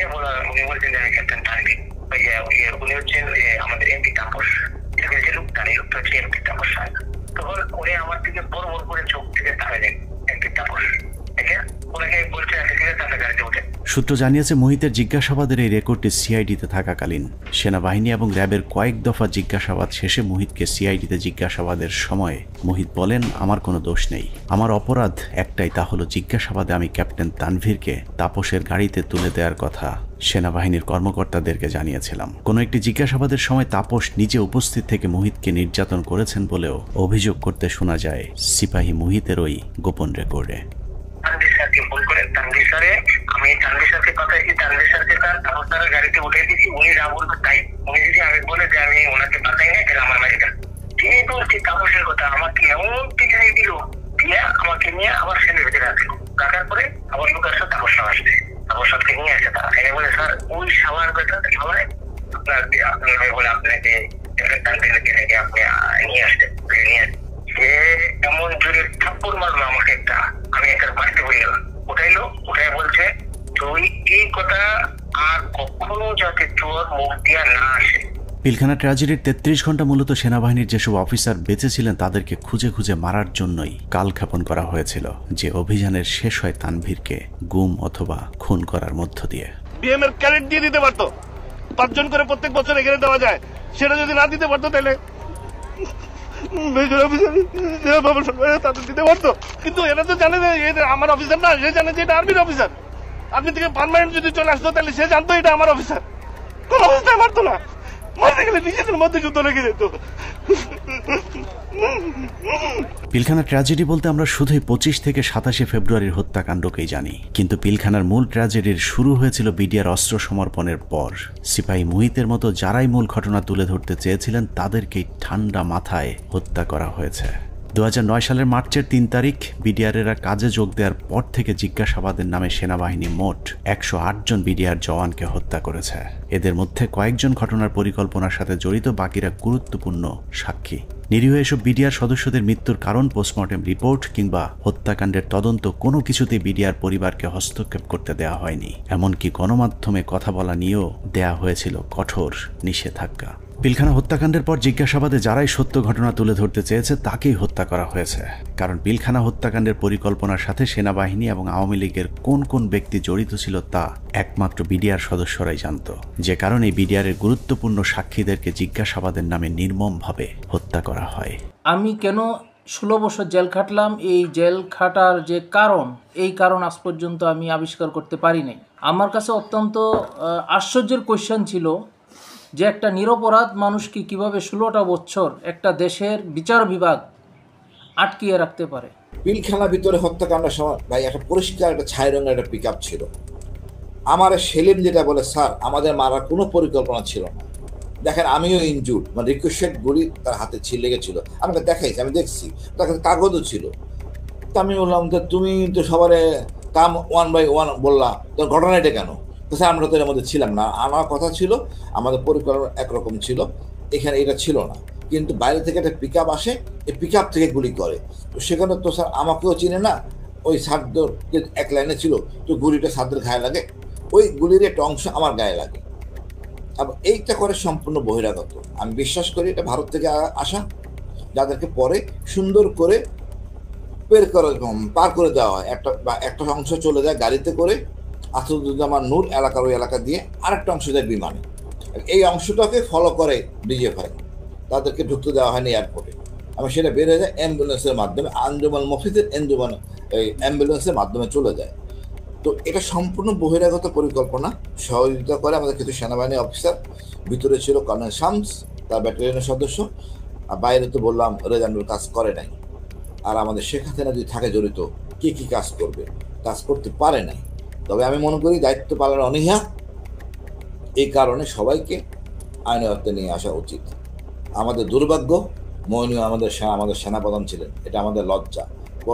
পরবর্তীতে সেনাপ্রধান থাকেন জেনারেল মুবিন, ইনিও এই অনাচার করে গেছেন। হত্যাকাণ্ডের সবচেয়ে গুরুত্বপূর্ণ সাক্ষী ছিলেন পিলখানা জামে মসজিদের পেশ ইমাম মাওলানা মোহাম্মদ সিদ্দিকুর রহমান। দরবার হলে সেদিন কি ঘটেছিল তার সবচেয়ে কাছ থেকে তিনিই দেখেছিলেন। সে ছিল মেন সাক্ষী। আমাকে বলছে যে আমরা 3 জন মেন সাক্ষী, এখন 3 জন মেন সাক্ষী হান বাঁচায় না মাইরে ফেলাইতে জানি না। আমি বলছি যে তুমি যা যা হয়েছে ওখানে দরবারে যা অফিসাররা বলছে এগুলো বলতে গেলা কেন? বললে কি হবে? সত্যি কথা বলবো না?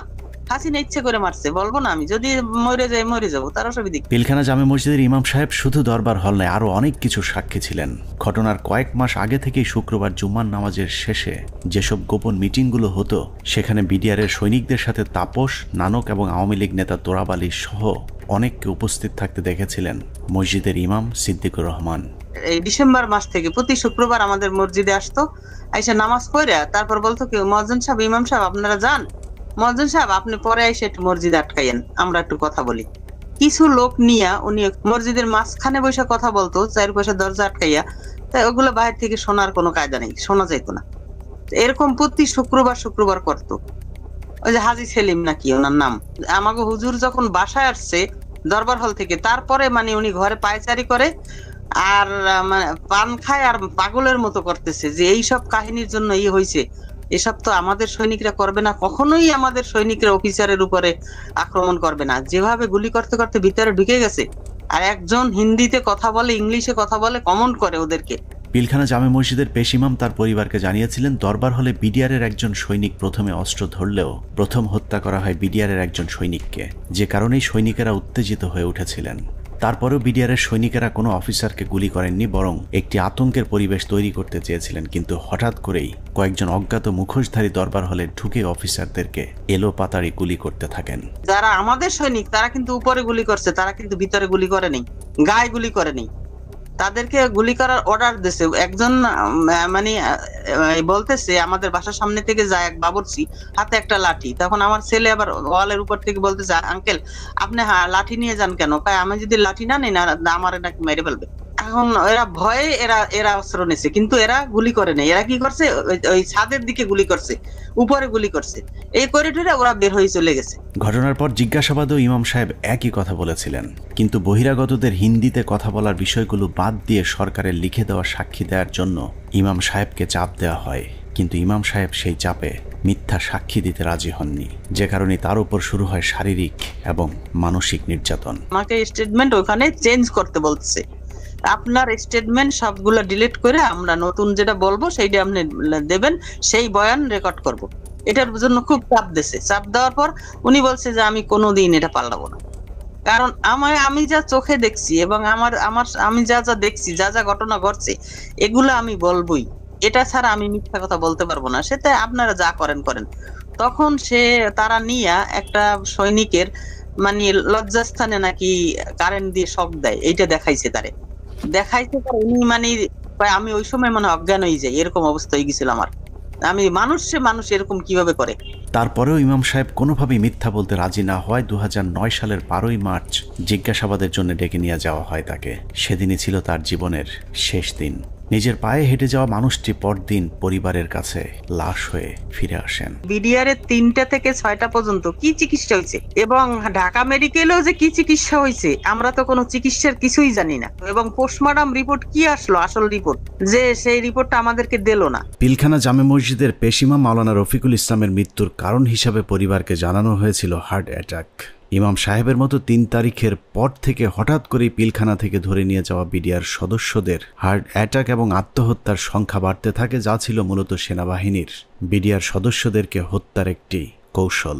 আত্মহত্যার নামে সেনাবাহিনীর এরকম এক হত্যাকাণ্ডের শিকার দিনাজপুর সেক্টরের বিডিআরের নায়েক সুবেদার মোজাম্মেল হক। প্রায় 6 ফুট লম্বা একজন মানুষকে হত্যার পর লো হাইটের বাথরুমের সিলিংয়ে ঝুলিয়ে রেখে আত্মহত্যার গল্প সাজানো হয়। মেজর আসাদ স্যার মারা গিয়েছিলেন, লেফটেন্যান্ট কর্নেল কায়সার স্যার ওনার কিলারদেরকে আইডেন্টিফাই করা, তারপরে আমাদের খুব গুরুত্বপূর্ণ একজন ভালো মানুষ সেন্ট্রাল সুবেদার মেজর নুরুল ইসলাম, উনার হত্যাকাণ্ডে খুনে কারা ছিল, তারপরে মেজর সালাম। এ প্রসঙ্গে আরেকটা ইএমই ব্রাঞ্চ, যেটা ইএমই বিডিআর এর অংশ, তো ইএমইর যে ডিএডিকে জিজ্ঞাসাবাদ করা হয়, ওই জিজ্ঞাসাবাদের করে ওই বিকালবেলা ওই ইএমই ডিএডিকে আমরা ব্যারাকে ফেরত দিয়ে আসি। দিয়ে আসার পর কয়েক ঘন্টা পরে মনে হয় সন্ধ্যাবেলা আমরা খবর পেলাম যে আমি সেটে খুব শুনলাম যে ব্যারাকে একজন আত্মহত্যা করছে। পিলখানা হত্যাকাণ্ডের মাস 3 আগে থেকে যেসব মিটিংগুলো হতো, এরকম গোপন 2-1টি মিটিংয়ে উপস্থিত ছিলেন ডিএডি হাবিব। আওয়ামী লীগ নেতা এবং বিডিআরের কিছু সদস্যের গভীর ষড়যন্ত্র বুঝতে পেরে সে মিটিংয়ের গুরুত্বপূর্ণ কিছু আলোচনা গোপনে রেকর্ড করেছিলেন, যে কারণে পিলখানা হত্যা মামলায় ডিএডি হাবিবের গুরুত্বপূর্ণ জবানবন্দি পাওয়া যেত। কিন্তু জিজ্ঞাসাবাদের নামে তাকে 2009 সালে হত্যা করা হয়। তবে মৃত্যুর আগের জিজ্ঞাসাবাদের সময়কার একটি রেকর্ড আমরা আমাদের অনুসন্ধানে সংগ্রহ করেছি। এত নিরীহ লোক মারা যাচ্ছে, তো এই জন্যই আমার ওই লাগছে। আমার কাছে যারা এই কেসের হোতা তাদের আমার কাছে রেকর্ড আছে। কি রেকর্ড আছে? Mobile record. মোবাইল রেকর্ড কোথায়? আমার বাসায় আছে। আমার স্ত্রীর কাছে একটা আছে, আর একটা আমার একজন লেখা আছে কয় তারিখ যেন এটা করা আছে। ডিএডি হাবিবের বাসার সেই ক্যাসেট হয়তো সেনাবাহিনী উদ্ধার করেছিল, কিন্তু আদালতে উপস্থাপন করা হয়নি, কারণ সেখানে আওয়ামী লীগ নেতাদের জড়িত থাকার সব প্রমাণ ছিল। রেকর্ডে লিখে রাখছি এই এতে সাইডে যে কথোপকথনে কারা কারা জড়িত এর ভিতর। বেশ কিছু লোক আছে, যেমন এটা প্রথমে ছিল আগে এমপি সেলিমের কাছে। কোন সেলিম? এমপি শেখ সেলিম আগে। শেখ সেলিম? হ্যাঁ। আওয়ামী লীগের সাথে বিডিআরের ধারাবাহিক এসব গোপন মিটিংয়ের বিষয়টি জানার পর কিছু সৈনিক বিডিআরের নিজস্ব সিকিউরিটি ইউনিটকে জানিয়েছিল। ঘটনার 4 দিন আগে 21শে ফেব্রুয়ারি সিকিউরিটি ইউনিটের সিনিয়র জেসিও নায়ক সুবেদার রফিকুল ইসলাম বিডিআর সৈনিকদের কাছ থেকে প্রাপ্ত তথ্য ডিজিএফআই সহ ঊর্ধ্বতন সেনা গোয়েন্দা কর্তৃপক্ষকে জানিয়েছিলেন। তার সেই তথ্যের ভিত্তিতে কিছু পদক্ষেপও নেওয়া হয়েছিল, কিন্তু শেষ রক্ষা হয়নি।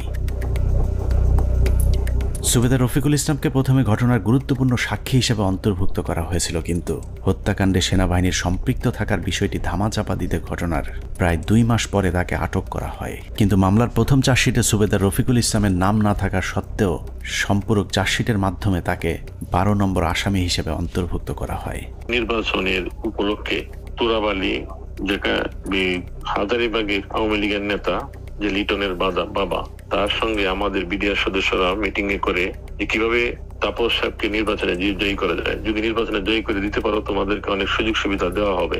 এর উপর বিশেষ করে আমাদের কিছু সদস্য তাপসের বাসায় যায় এবং সেখানে তাপস তাদেরকে তার নির্বাচনী কাজকর্ম করার কথা বলে এবং তাদের যে সমস্ত তারা কিছু দাবি দেওয়া পেশ করে, সেই দাবি দেওয়া গুলা পুরা করা হবে বলে তাদেরকে আশ্বাস দেয়। আমি ঘটনা ঘটার 5 দিন পূর্বে 21 ফেব্রুয়ারি কর্তৃপক্ষকে জানাই আমার রিপোর্টের বিশেষ করিয়া পিলখানার সমস্ত ম্যাগাজিনে কোয়ার্টার এই কুতে অফিসার নিয়োগ দেওয়া হয় এবং বাহিরের যে সমস্ত গোয়েন্দারা ডিউটি করে। আমি পৃথিবীর ইতিহাসের নজির নাই যে কোনো ঘটনা ঘটার 5 দিন আগে রিপোর্ট দেয়। সেই রিপোর্ট আমি দিছি যে ঘটনা ঘটবে এবং কারা কারা জড়িত। সুবেদার রফিকুল ছিলেন বিডিআরের উজ্জ্বল এক নক্ষত্র। 2009 সালে তিনি অর্জন করেছিলেন শ্রেষ্ঠ ভিওপি কমান্ডার প্রথম পুরস্কার। এছাড়া অসামান্য এসিআর পুরস্কার ছাড়াও বাহিনীতে তার সুনাম ছিল সর্বজন স্বীকৃত। সীমান্তের অতন্দ্র এই প্রহরীকে মৃত্যুর মুখে ঠেলে দেওয়ার উদ্দেশ্যেই তার বিরুদ্ধে যাবজ্জীবন কারাদণ্ডের রায় দেওয়া হয়েছে। পিলখানা হত্যাকাণ্ডের আগে আওয়ামী লীগের যেসব গোপন মিটিং হয়েছিল সেই মিটিংয়ে অংশ নিয়ে আরেকজন সিপাহী সেলিম রেজা। 2009 সালে জিজ্ঞাসাবাদের সময় রেকর্ড করা সেলিম রেজার বক্তব্যটা অত্যন্ত গুরুত্বপূর্ণ। স্যার, আমি নির্বাচনের আগে ব্যারিস্টার ফজলুর তাপস বিডিআর কেন্দ্রে আমাদের নামাজ পড়তে আসতেন। ওখানে আসার পরে lieutenant colonel Shams, lieutenant colonel Furqan, major Reza ওনারা কথা বলতেন। আমিও এখানে ছিলাম, আমিও মাঝে মধ্যে তাদের সাথে কথা বলতাম। কথা বলার এক পর্যায়ে নির্বাচনের কিছু আগে আমার তাপস সাহেব পিলখানার ভিতরে এসে নির্বাচনের ঘোষণা শুরু করে। তখন বলে বিডিআরের তো অনেক সমস্যা আছে, তো আমরা এগুলো ক্ষমতায় গেলে সমাধান করে দেবো, তো এখানে বেশি কথা বলা যায় না, তো আপনারা আমার বাসায় আসেন।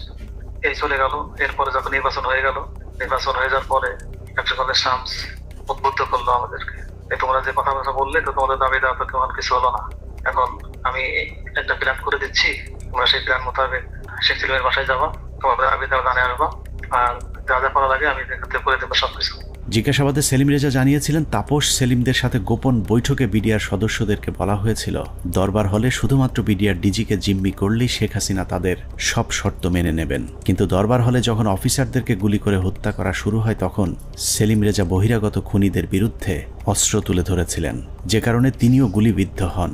পিলখানার ঘটনায় সেলিম রেজার গুলিবিদ্ধ হয়ে হাসপাতালে ভর্তি হবার প্রমাণও আমাদের কাছে রয়েছে।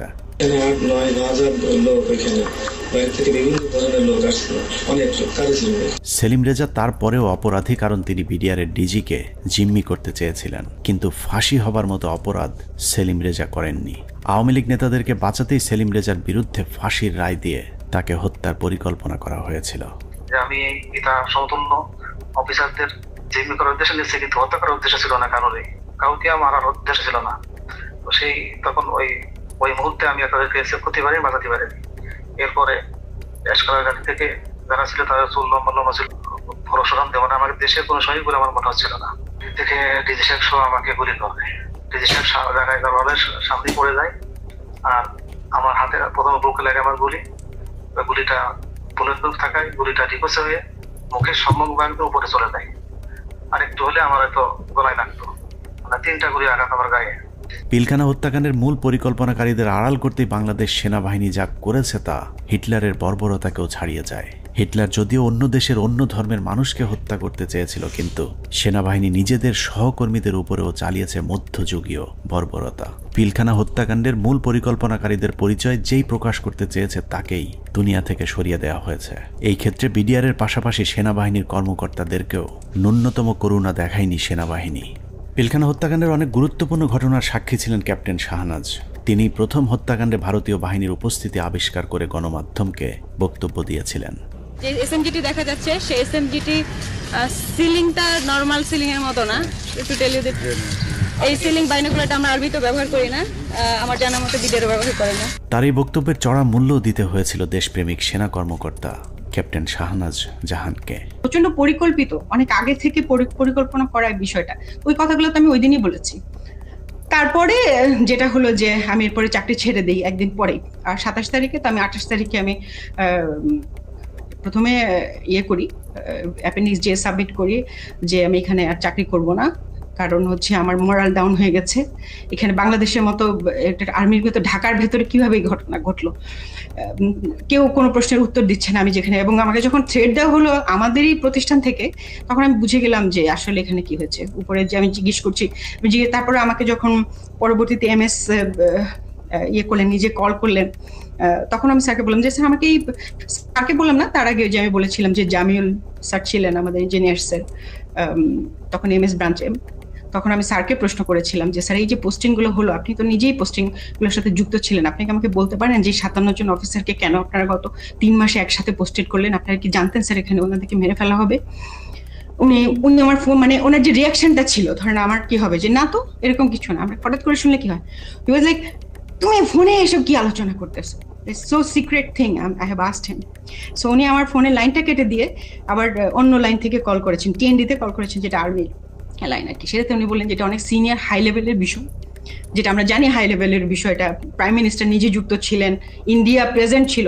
এগুলোতে আমি কর্নেল মোস্তাফিজ স্যারের প্রোগ্রামে দেখলাম ইন্ডিয়া তার ফোর্স নিয়ে বিভিন্ন পয়েন্টে কিন্তু উপস্থিত ছিল, এবং ইন্ডিয়ান ফোর্স নিজেই সেটা তার ওয়েবসাইটে প্রকাশ করেছে, যেটা মোস্তাফিজ ভাই স্যার একটা বলেছেন। সো ওইটা হচ্ছে হাই লেভেলের বিষয়, যেটা আমরা কেউ জানতাম না। নিজের চোখের সামনে সহকর্মীদের পরিকল্পিত হত্যাকাণ্ড কোনোভাবেই মেনে নিতে পারেননি শাহনাজ, যে কারণে বিডিআর হত্যাকাণ্ডের বিচার নিয়ে সবচেয়ে সোচ্চার ছিলেন ক্যাপ্টেন শাহনাজ। কিন্তু ক্যান্টনমেন্টের নিয়ন্ত্রণে থাকা সেনাবাহিনীর ওই পক্ষটি ক্যাপ্টেন শাহনাজকে থামাতে পরিকল্পিতভাবে তার স্বামীকে হত্যা করেন। হাজব্যান্ড যিনি পরবর্তীতে মারা যান, তিনি ছিলেন 44 আপনার মানে বিএমএল অঙ্কোর্সের কন্টেম্পোরারি। উনি ছিলেন ফাইটার পাইলট, কোঅর্ডিনেটর আশরাফ ইবনে আহমেদ। তো তার কাছে আমি একটা ইনফরমেশন পাই, যেমন সে তখন ঢাকায় ছিল, তার ইউনিটে ছিল, সে MiG-29 এর পাইলট ছিল। সে আমাকে ওই 7টা বা 7:30টার দিকে জানায় যে তার একজন আত্মীয় সিভিল, সে নাকি তাকে ফোন করেছিল এবং তারা বলেছিল যে তারা খুব ভয় পাচ্ছে, মানে এই জিনিসটার সাথে অনেকগুলো প্রোগ্রামার যুক্ত ছিল, প্রোগ্রামার। পিলখানা হত্যাকাণ্ডকে কেন্দ্র করে 4 দফায় মোট 96 জন মেধাবী সেনা কর্মকর্তাকে বহিষ্কার, আটক, জেল, গুম কিংবা হত্যা করা হয়েছে। এর মধ্যে হত্যাকাণ্ডের পরপর সেনাকুঞ্জে প্রধানমন্ত্রী এবং সেনাপ্রধানের সামনে প্রতিবাদ করার অপরাধে প্রথমেই সেনাবাহিনীর 13 জন অফিসারকে বহিষ্কার করা হয়। পিলখানার মূল ঘটনা তৎকালীন সময়ে গঠিত তদন্ত কমিশনকে জানানোর অপরাধে 5 জন কমান্ডোকে তাপসের উপর মিথ্যা গ্রেনেড হামলা মামলায় ফাঁসানো হয়। এদের 5 জনকে 13 মাস অজ্ঞাত স্থানে গুম করে রাখার পর গ্রেফতার দেখানো হয়। তারপর সবাইকে মিথ্যা মামলায় ফাঁসিয়ে 5 বছর করে কারাদণ্ড দেয়া হয়। তাপস হত্যা মামলা চেষ্টা, এটা একটা ভুয়া মামলা যেটা মতিঝিল থানায় দায়ের করা হয় এবং এইটাতে যে সমস্ত সিভিলিয়ান যারা অপরাধী আছে তাদেরকে বিচারের আওতায় আনার আগেই একই অপরাধে আর্মির 5 জনকে, ভেরি ইয়াং ট্যালেন্টেড অফিসার যারা খুবই অ্যাক্টিভ ছিল, যারা তারা হয় এই তদন্তের সাথে সম্পৃক্ত অথবা এই বিডিআর হত্যাকাণ্ডের বিরুদ্ধে সোচ্চার ছিল, তাদেরকে প্রথম গুম করা হয়, ব্যাপকভাবে শারীরিক নির্যাতন করা হয় এবং পেপার ওয়ার্ক, সব থেকে দুঃখজনক হচ্ছে কাগজে কোর্ট মার্শাল, মানে তাদেরকে গুম অবস্থায় পেপার সই করে দেখানো হয়। যখন জেলে হস্তান্তর করা হয় তখন তারা জানতে পারে যে তাদেরকে 5 বছর জেল দেওয়া হয়েছে। এর মধ্যে একটা দীর্ঘ সময় তাদের পরিবার জানতোই না তারা কোথায় এবং তারা কিভাবে তাদের কি অবস্থায় আছে। আমি একটু 5 জন অফিসারের নাম বলি। এরা হচ্ছে captain Fuad, captain Rajib, captain Helal, captain Reza এবং ক্যাপ্টেন সুবাইল। এরা কিন্তু হয় তদন্তের মধ্যে জেনে গেছিল যে আসলে কি জিনিসটা হচ্ছে, কারণ আমরা যেই জবানবন্দি ইনিশিয়াল ইন্টারোগেশনের পরে সেটা পাইতাম, তারা কিন্তু ওদের সাথে শেয়ার করতাম। এবং এই ক্যাপ্টেন রাজীব, ক্যাপ্টেন ফুয়াদ, তারা তো MI3 থেকে বের হয়ে আসছিল, অস্ত্র নিয়ে বের হয়ে আসছিল যে তারা ঢুকে অফিসারদের উদ্ধার করবে। এই সমস্ত অফিসারকে করলো কি, কয়েকদিন পরে, বিডিআর ঘটনার কয়েকদিন পরে তারা এখানে একটা ভয়ঙ্কর খেলা খেলে। তাদের ধারণা থেকে এই অফিসাররা যদি বাইরে থাকে বা জীবিত থাকে তাহলে কিন্তু সত্যটা প্রকাশ পেয়ে যাবে যে এর মধ্যে ভারত জড়িত, এর মধ্যে আওয়ামী লীগ জড়িত, আওয়ামী লীগের কোন কোন নেতা জড়িত। হঠাৎ করে ডিবির মনিরুল ইসলাম এবং র্যাবের তখন লেফটেন্যান্ট কর্নেল জিয়াউল হাসান, খুনি জিয়াউল হাসান, তারা প্রথম আলোর সাথে মিলে একটা চক্রান্ত করলো। চক্রান্তটা কিভাবে, এই যে 5 জন অফিসারের নাম বললাম তারা কিন্তু তখন বিভিন্ন দপ্তরে চাকরি করতেছে, তদন্তে সাহায্য করতেছে। তারা বেশি সবাই কমান্ডো, সবাই বাংলাদেশ সেনাবাহিনীর সব থেকে প্রশিক্ষিত অফিসার, পেশাদার অফিসার, তারা কাজ করতেছে তাদের অফিসে। প্রথম আলোর নিউজ আসলো যে তাপসের উপরে যে বোমা হামলা হয়েছে, মনিরুলের উদ্ধৃতি দিয়ে, মনিরুল প্রথম আলোকে দিয়ে এই চালটা চাললো যে যে তাপসের উপরে বোমা হামলা হয়েছে সেটাতে সম্ভবত আরো 7 জন জড়িত আছে যারা সেনাবাহিনীর অফিসার। তার 2 দিন পরে প্রথম আলো আবার একটা নিউজ ছাপলো, আবারও মনিরুলের উদ্ধৃতি দিয়ে। সেই মানে পুলিশের ডিবির মনিরুল, পরে যে সিটিআইটি অর সামথিং সেটার প্রধান ছিল, তার উদ্ধৃতিতে কি আসলো, এই সমস্ত অফিসারকে সেনা কর্তৃপক্ষ অ্যারেস্ট করছে এবং তাদেরকে জিজ্ঞাসাবাদে তারা স্বীকার করছে যে তাপসীর উপরে তারা গ্রেনেড হামলা চালাইছিল। বোমা হামলা চালাইছিল। whereas তখনও কিন্তু সে অফিসাররা পেপার দেখে, তারা অফিসে বসে পেপার দেখে দেখতেছে, প্রথম আলো লিখছে যে তাদেরকে নাকি অ্যারেস্ট করা হয়েছে কয়েকদিন আগে, এবং তারা নাকি স্বীকারোক্তিমূলক জবানবন্দি দিছে যে তারা তাপসকে হত্যার চেষ্টা করছিল। তৃতীয় দফায় 2009 সালের সেপ্টেম্বর মাসে ব্রিগেডিয়ার জেনারেল আজমি সহ 7 জনকে বহিষ্কার করা হয়, যাদেরকে পরবর্তীতে লম্বা সময় গুম রেখে নির্যাতন করা হয়েছে। সব শেষ বিডিআর হত্যাকাণ্ড নিয়ে সরব ছিলেন এরকম অন্য কর্মকর্তাদেরকে চিহ্নিতকরণের কাজ চলতে থাকে। 2011 সালে MI-STর মেজর জিয়া সহ মোট 68 জন সেনা কর্মকর্তাকে মিথ্যা অভ্যুত্থানের অভিযোগ তুলে একসাথে বহিষ্কার করা হয়। এর মধ্যে 4 জনকে ছেড়ে দেওয়া হলেও বাকি 64 জনকে বিভিন্ন মেয়াদে সাজা দেওয়া হয়েছে, যাদের অনেকেই দীর্ঘদিন গুমের শিকার হয়েছিলেন। সবচেয়ে মর্মান্তিক পরিণতি হয়েছিল মেজর জেনারেল রফিক এবং কর্নেল শহীদের, যারা দুজন শেষ মুহূর্ত পর্যন্ত বিডিআর হত্যাকাণ্ডের মূল রহস্য উদ্ঘাটনের চেষ্টা চালিয়ে যাচ্ছিলেন। এই দুজন কর্মকর্তাকে যশোর থেকে জরুরি ভিত্তিতে প্রধানমন্ত্রী PSO FDর আদেশে ঢাকায় আসতে বলা হয়। হেলিকপ্টারে ঢাকায় আসার পথে সুপরিকল্পিতভাবে দুজনকেই হেলিকপ্টার ক্র্যাশের নাটক সাজিয়ে হত্যা করা হয়। পিলখানা হত্যাকাণ্ডের শেষ শিকার ক্যাপ্টেন তানভীরকে শেখ তাপসের গাড়িতে তুলে দেওয়ার পর তার ভাগ্যে কি ঘটেছে সেটা নিয়েও সেনাবাহিনী কোনো তদন্ত হতে দিতে চায়নি, যে কারণেই অন্য একজনের লাশ ক্যাপ্টেন তানভীর বলে দাফন করা হয়। সেনাবাহিনীর পক্ষ থেকে অপরিচিত একজনের কবরে তানভীরের নাম ফলক বসিয়ে দেওয়া হয়, কিন্তু তানভীরের পরিবার এখনো প্রিয় মানুষের অপেক্ষায়। বললো এখন যদি তুই বাঁচতে চাস তাহলে তুই একটা লাশ নে। এখানে আমার শ্বশুর শাশুড়ি কোনোভাবেই তো মেনে নিল না, এমনকি ওই প্রোগ্রামে আমার আম্মুকে বলল যে আপনাকে ইয়ে করা হবে, MP করে দেওয়া হবে। আমার আম্মু ওখানে দাঁড়ালোই না। হ্যাঁ, আমার আম্মু চলে আসলো, 2টা ডেড বডি দাফন হলো। তো মেজর গাজ্জালি ভাইয়ের একটা লাশ দাফন হলো, 653 নাম্বার ওনার কবরটা। ওনার শাশুড়িকে হচ্ছে পরবর্তীতে আওয়ামী লীগের MP করা হলো। আমার আম্মু তো ডিনাই করলো, আমার আম্মু এটা মেনে নিল না। আর আমার শ্বশুরকে বললো যে আপনার ফরেন মিনিস্ট্রিতে জব দিবে। আমার দেবরকে ও তো দেশের বাইরে থাকে, বললো যে তাকে আনানো হোক, তাকে হচ্ছে সরাসরি ক্যাপ্টেন হিসাবে ঢুকিয়ে দিবে আর্মিতে। আমাদের আসলে কোনো ফ্যামিলি আমরা কম্প্রোমাইজড কখনোই হইনি। পিলখানা হত্যাকাণ্ডে একজন সামরিক গুরুত্বপূর্ণ সাক্ষীকে হত্যা করা হয়েছিল। তিনি হলেন নাসির উদ্দিন আহমেদ পিন্টু। পিলখানা হত্যাকাণ্ডে বিএনপিকে জড়াতেই আটক করা হয় পুরান ঢাকার জনপ্রিয় এই বিএনপি নেতাকে। এরপর জেলখানায় বিডিআর মামলার আসামিরা তাকে গুরুত্বপূর্ণ তথ্য জানিয়েছিলেন, যে কারণেই পিন্টুকে পরিকল্পিতভাবে হত্যা করা হয়। জেলখানায় যখন এরা এত তথ্য দিত আমাকে, তখন আমি খুব বিব্রত অবস্থায় পড়ি, কারণ আমি তো আসলে কিছুই করতে পারবো। আমি তাদেরকে বলি পিন্টু ভাই আছে, তাকে সব বলো। উনি তো প্রায় প্রতি সপ্তাহে উনি কোর্টে যান, কোর্টে গেলে তথ্যটা পাস করতে পারবেন, তোমাদের দায়িত্ব পিন্টু ভাইকে বলা। আমার বিশ্বাস, আমি ধারণ করি পিন্টু ভাই সকল তথ্য জানতেন জেলে থাকে, তো সবাই ওখানে আছে, এই জানার জন্য পিন্টু ভাই মারা গেছেন জেলে। হত্যাকাণ্ডের সব সাক্ষীদের নিশ্চিহ্ন করার এই পরিকল্পনা ছিল অত্যন্ত সুদীর্ঘ, বিস্তৃত। বিডিআর সদস্যদেরকে জিজ্ঞাসাবাদের নামে ধরে নিয়ে যাওয়া সেনা কর্মকর্তা, সিআইডির কর্মকর্তা আব্দুল কাহার আকন্দ সহ অন্য কর্মকর্তারা ডেথ সার্টিফিকেট এবং পোস্টমর্টেমের সাথে জড়িত সকলেই ছিল এই পরিকল্পনার অংশ।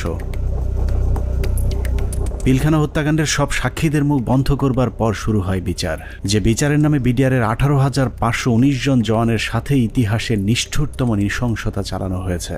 এই মামলায় মূল পরিকল্পনাকারীদের বাঁচিয়ে দিয়ে সাক্ষীদেরকে করা হয়েছে খুন, খুনিদের করা হয়েছে সাক্ষী আর চোখে দেখেনি এমন সাক্ষীদের বর্ণনাতেই হয়েছে ফাঁসির রায়। উদুরপিণ্ডি বুদর ঘাড়ে চাপিয়ে সেনাবাহিনী তাদের অপকর্মের দায় চাপিয়ে দিয়েছে নিরীহ বিডিআরদের উপর। বিচারের নামে বিডিআরের উপর কতটা অবিচার করা হয়েছে তা দেখতে আমরা 2-1 ফাঁসির আসামির বিচারের নমুনা তুলে ধরলেই সবকিছু দিনের মতো পরিষ্কার হয়ে যাবে, যার শুরুটা করব পিলখানা হত্যা মামলার 1 নম্বর আসামিকে দিয়ে।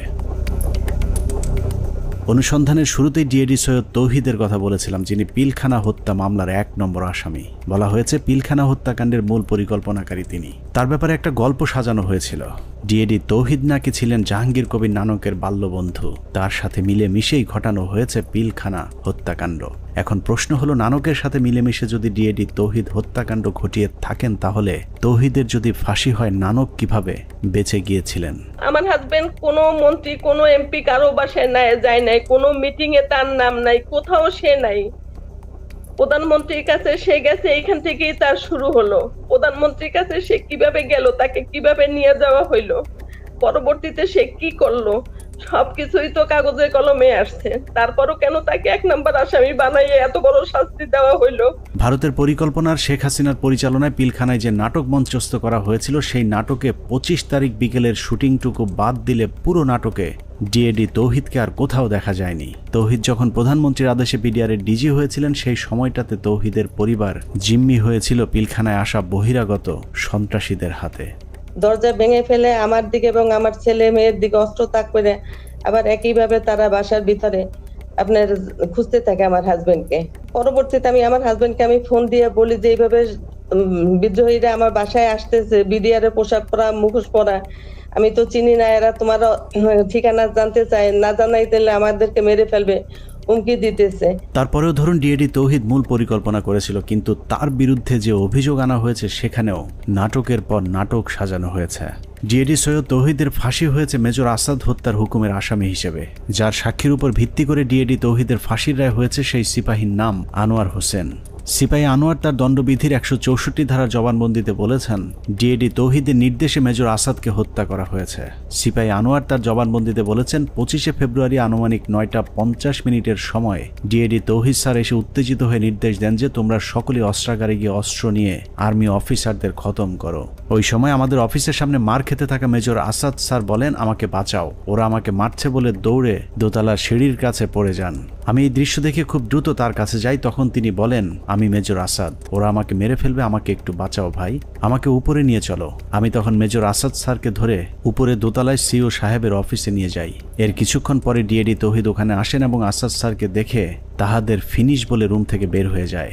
সঙ্গে সঙ্গে হাবিলদার বেলায়েত, নায়েক আসাদ, সিপাহী আমিনার মেজর আসাদ স্যারকে গুলি করে হত্যা করে চলে যায়। আমি টেবিলের নিচে লুকিয়ে থাকা অবস্থায় অস্ত্রধারীদের গুলিতে আহত হই। সিপাহী আনোয়ারের সাজানো গোছানো এই স্ক্রিপ্টটি শুনে অবিশ্বাস করার কোনো উপায় নেই, কিন্তু সমস্যা হলো হাসিনার পরিচালিত নাটকে যেই ডিএডি তৌহিদকে দিয়ে মেজর আসাদকে হত্যা করানো হয়েছে, সেই ডিএডি তৌহিদকে আমরা নাটকের অন্য আরেক জায়গায় আবিষ্কার করেছি। 4 তলায় নিয়ে গেল, টয়লেটের মধ্যে ডিএডি তৌহিদ লুকায় আছে। তাই আমি তুমি কি দরবার হলে ছিল না? ও বলল, না স্যার আমি দরবার হলে ছিলাম না। লেফটেন্যান্ট কর্নেল কামরুজ্জামান বিডিআর হত্যাকাণ্ডে বেঁচে ফেরা আর্মি অফিসারদের মধ্যে একজন, যার চোখের সামনে বিডিআরের ডিজি সহ বেশ কয়েকজন কর্মকর্তাকে গুলি করে হত্যা করা হয়, যেই গুলিতে তিনি নিজেও আহত হয়েছিলেন। ডিজি মহোদয় জাস্ট ফার্স্ট স্টেপটা দিলেন, এসে ডিজিকে প্রথমে গুলি করলেন। আমারও একটা গুলি লাগলো এখানে এসে। পিলখানা হত্যাকাণ্ডের অন্যতম সাক্ষী লেফটেন্যান্ট কর্নেল কামরুজ্জামান 25শে ফেব্রুয়ারি তার সাথে ঘটে যাওয়া রোমহর্ষক অভিজ্ঞতার বর্ণনা দিয়েছেন। তার দেয়া সেই জবানবন্দিতে সকাল 9টা থেকে ধারাবাহিক ঘটনা প্রবাহ পড়তে পড়তে দুপুর 2টায় গিয়ে আটকে উঠি, কারণ কিছুক্ষণ আগে সিপাহী আনোয়ারের বর্ণনায় যে ডিএডি তৌহিদের কথা বলা হয়েছে, সেই ডিএডি তৌহিদ সম্পর্কে মেজর কামরুজ্জামান যা লিখেছেন তা যেন বাংলা সিনেমার একই চরিত্রের ডাবল পার্ট।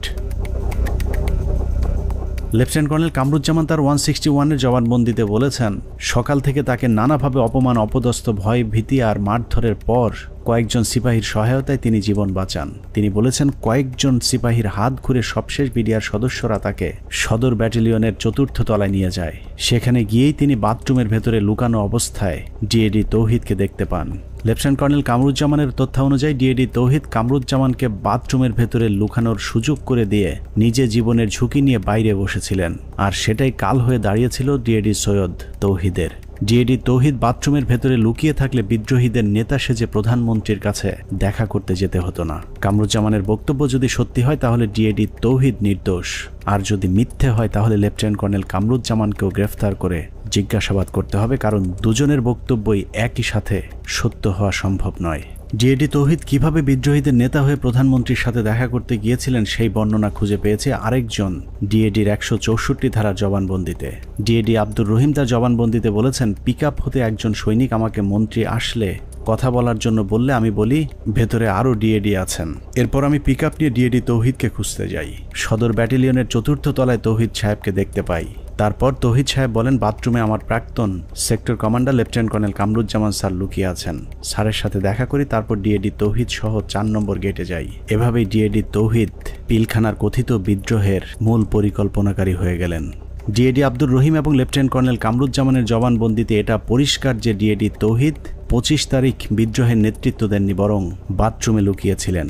যে কারণে পিলখানার ঘটনায় কারো 164 কিংবা 161 ধারার জবানবন্দিতে দরবার হলের কোথাও ডিএডি তৌহিদকে দেখা গেছে এরকম দাবি করেননি। ডিএডি তৌহিদের বিরুদ্ধে যে মেজর আসাদ হত্যার অভিযোগ আনা হয়েছে, আমাদের অনুসন্ধানে সেই মেজর আসাদের পোস্টমর্টেম রিপোর্ট সংগ্রহ করেছিলাম, যেখানে দেখা যায় তার শরীরে ধারালো অস্ত্রের আঘাত পাওয়া গিয়েছিল। কিন্তু সিপাহী আনোয়ার তার জবানবন্দিতে বলেছেন ডিএডি তৌহিদের নির্দেশে হাবিলদার বেলায়েত, নায়েক আসাদ এবং সিপাহী আমিনার 3 জন মিলে গুলি করে মেজর আসাদকে হত্যা করেন। মেজর আসাদের মৃত্যুর বিবরণের কোথাও ধারালো অস্ত্রের ব্যবহারের কথা বলা হয়নি। এখানে আমার হাজবেন্ডের কি অপরাধটা এখানে দেখেন, সে তো পালাইয়া যায় নাই, সে তো কাউকে খুন করে নাই, তার ফ্যামিলির ভিতরে ছিল, ওনাকে অমানবিক নির্যাতন করা হয়েছে।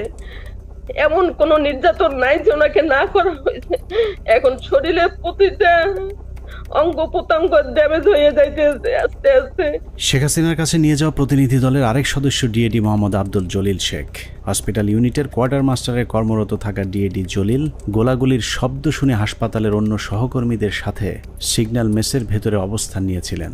সেখান থেকে বিকেলে প্রধানমন্ত্রীর সাথে সাক্ষাতের জন্য তাকে জোর করে নিয়ে যাওয়া হয়। মুখোশধারী সৈনিক আব্বুকে ধরে গাড়িতে তুলে 4 নম্বর গেটে নিয়ে আসে প্রধানমন্ত্রীর সাথে দাবি দেওয়া নিয়ে আলোচনা করার জন্য।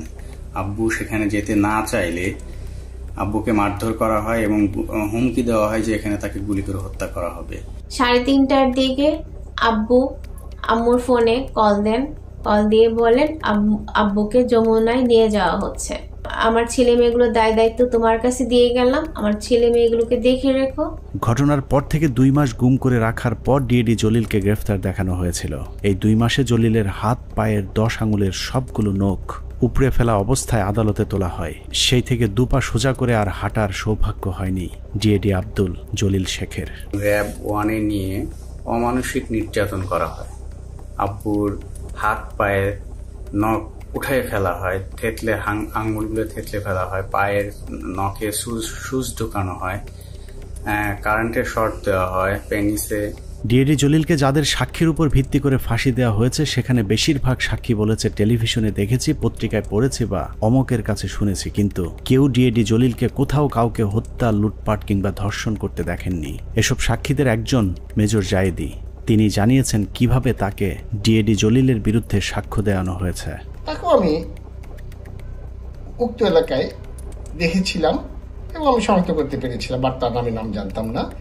জেনারেল আজিজ, তদানীন্তন Dhaka sector commander colonel Aziz আমাকে জানিয়েছিলেন উক্ত অফিসারের নাম ডিএডি জলিল। তার মুখ ভর্তি দাড়ি ছিল, চাপা দাড়ি। দাড়িওয়ালা এক ব্যক্তিকে ডিএডি আব্দুল জলিল বানিয়ে ফাঁসি দিয়ে দেওয়া হয়েছে, অথচ আমাদের হাতে 2009 সালে পিলখানা হত্যাকাণ্ডের দিনের একটি ভিডিওতে দেখা যায় ডিএডি জলিলের মুখে কোনো দাড়ি নেই। এখন প্রশ্ন আসতে পারে, পিলখানা হত্যাকাণ্ডের সাথে কি তাহলে কোনো বিডিআর সদস্য জড়িত ছিল না? অবশ্যই ছিল, কিন্তু যারা জড়িত ছিল তাদেরকে এই মামলায় শাস্তি দেওয়া সম্ভব নয়, কারণ মামলার মূল উদ্দেশ্যই ছিল পিলখানা হত্যাকাণ্ডের বাকি কাজ সম্পন্ন করা। এখানে সিপাহী মাহিন এবং লেদার লিটনের মতো হত্যার মূল পরিকল্পনার সাথে জড়িত আসামিকে ভারতে পাঠিয়ে দেওয়া হয়েছে। লেদার লিটনের বাবা সাবেক সুবেদার এবং আওয়ামী লীগ নেতা তোরাব আলীকে সুনির্দিষ্ট অভিযোগ থাকার পরেও ছেড়ে দেওয়া হয়েছিল। অন্যদিকে যারা শুধুমাত্র বিডিআরের ডিজিকে জিম্মির পরিকল্পনার সাথে জড়িত কিন্তু হত্যাকাণ্ডের পরিকল্পনার কথা জানতেন না, তাদের বেশিরভাগকে জিজ্ঞাসাবাদের নামে হত্যা করা হয়েছে। বাদবাকি যারা আছেন তাদেরকেও ফাঁসির রায় দিয়ে হত্যার পরিকল্পনা ছিল, যেন আওয়ামী লীগের কোন কোন নেতা এই হত্যাকাণ্ডের পরিকল্পনার সাথে জড়িত তাদের নাম কেউ জানতে না পারে। পিলখানা হত্যাকাণ্ড যে বিডিআরকে ধ্বংস করে দেওয়ার জন্যই করা হয়েছিল তার প্রমাণ হাস্যকর এই মামলায় 18,519 জন বিডিআর জওয়ানকে আসামি করা। এদের মধ্যে বেশিরভাগ বিডিআর জওয়ান নির্দোষ প্রমাণিত হলেও কাউকেই চাকরি ফেরত দেওয়া হয়নি। উল্টো যাদেরকে ছেড়ে দেওয়া হয়েছে সবার কাছ থেকে বড় অঙ্কের টাকা নিয়ে তারপর তাদেরকে মুক্তি দেওয়া হয়। অনেক অপরাধীকে টাকার বিনিময়ে সাক্ষী বানানো হয়েছে, আবার অনেক নিরীহ বিডিআর সদস্যকে কোনো কারণ ছাড়াই শাস্তি দেওয়া হয়েছে। 2009 সালের 25 ও 26 তারিখে বিডিআর পিলখানায় ঘটে যায় বিডিআর বিদ্রোহের নারকীয় হত্যাকাণ্ড। এই হত্যাকাণ্ডের সময় সে 9 দিনের ছুটিতে বাড়িতে অবস্থান করে।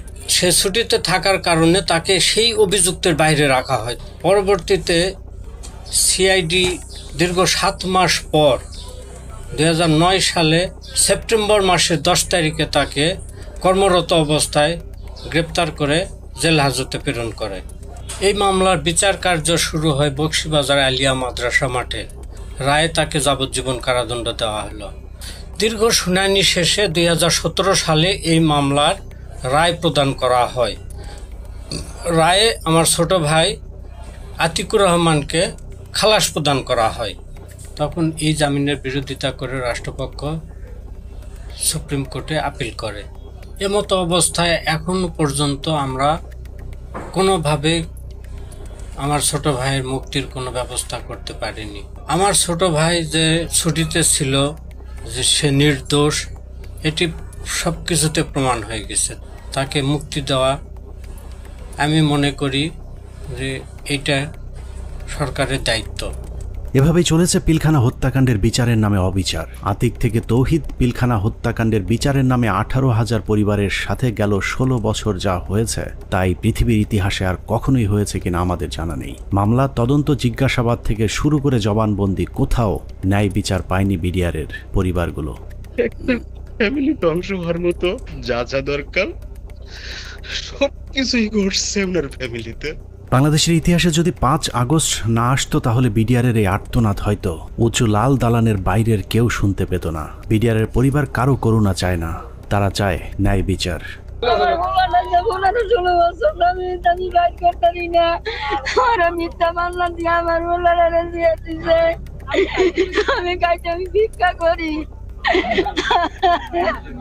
অনেক হয়েছে, আর না।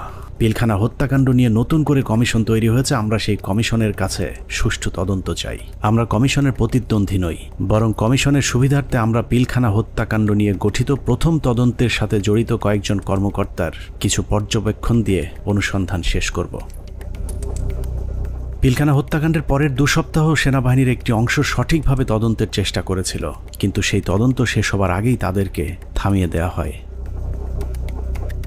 আমি তদন্তকালে যেটা দেখলাম, কিছু বিষয় তদন্তে মনোযোগী হওয়ার কারণে কমিটির অন্যান্যরা আমাকে মোটামুটি একটা হোস্টাইল মেম্বার হিসেবে চিহ্নিত করে এবং অসহযোগিতা শুরু করে এবং আমার কার্যক্রমকে তারা ওপেনলি ডিসক্রেডিট করার চেষ্টা করে।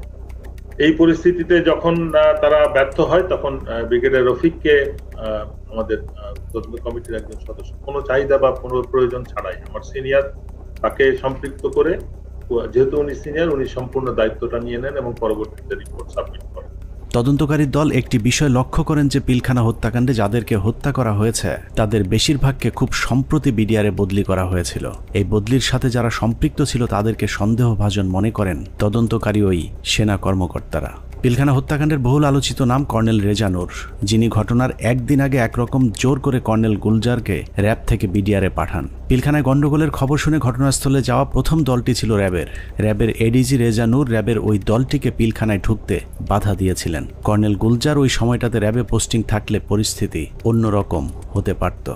এইখানে মেইন গেটে শামসাররা ছিলেন, র্যাব 2 ছিল, মানে র্যাব 2 প্লাস হচ্ছে মানে শামসার অলরেডি বলেছেন যে মানে আয়ত্তের মধ্যেই ছিল, কিন্তু কোনোভাবেই অর্থাৎ রেজানুর খান স্যারের সঙ্গে উনি আবার মানে আমার আগের সিও ছিলেন, সেই হিসেবে স্যারের সঙ্গে আমারও কথা হয় যে স্যার এই ব্যাপার তো এটা আমরা ইয়ে করতে পারি, কোনোভাবেই মানে এটা অপারেশন করার কোনো মানে উনি কোনো পারমিশন দেননি। পিলখানা হত্যাকাণ্ডে শহীদদের একটা বড় অংশ ছিলেন যারা ভারতের সাথে ব্রহ্মমারি এবং পাদুয়া যুদ্ধে অংশ নিয়েছিলেন, যে কারণে তদন্তকারীদের সন্দেহ আরও প্রকট হয়। অতএব হঠাৎ করে এতগুলো পোস্টিং কি কারণে কেন হয়েছিল সেটা খতিয়ে দেখতে হবে।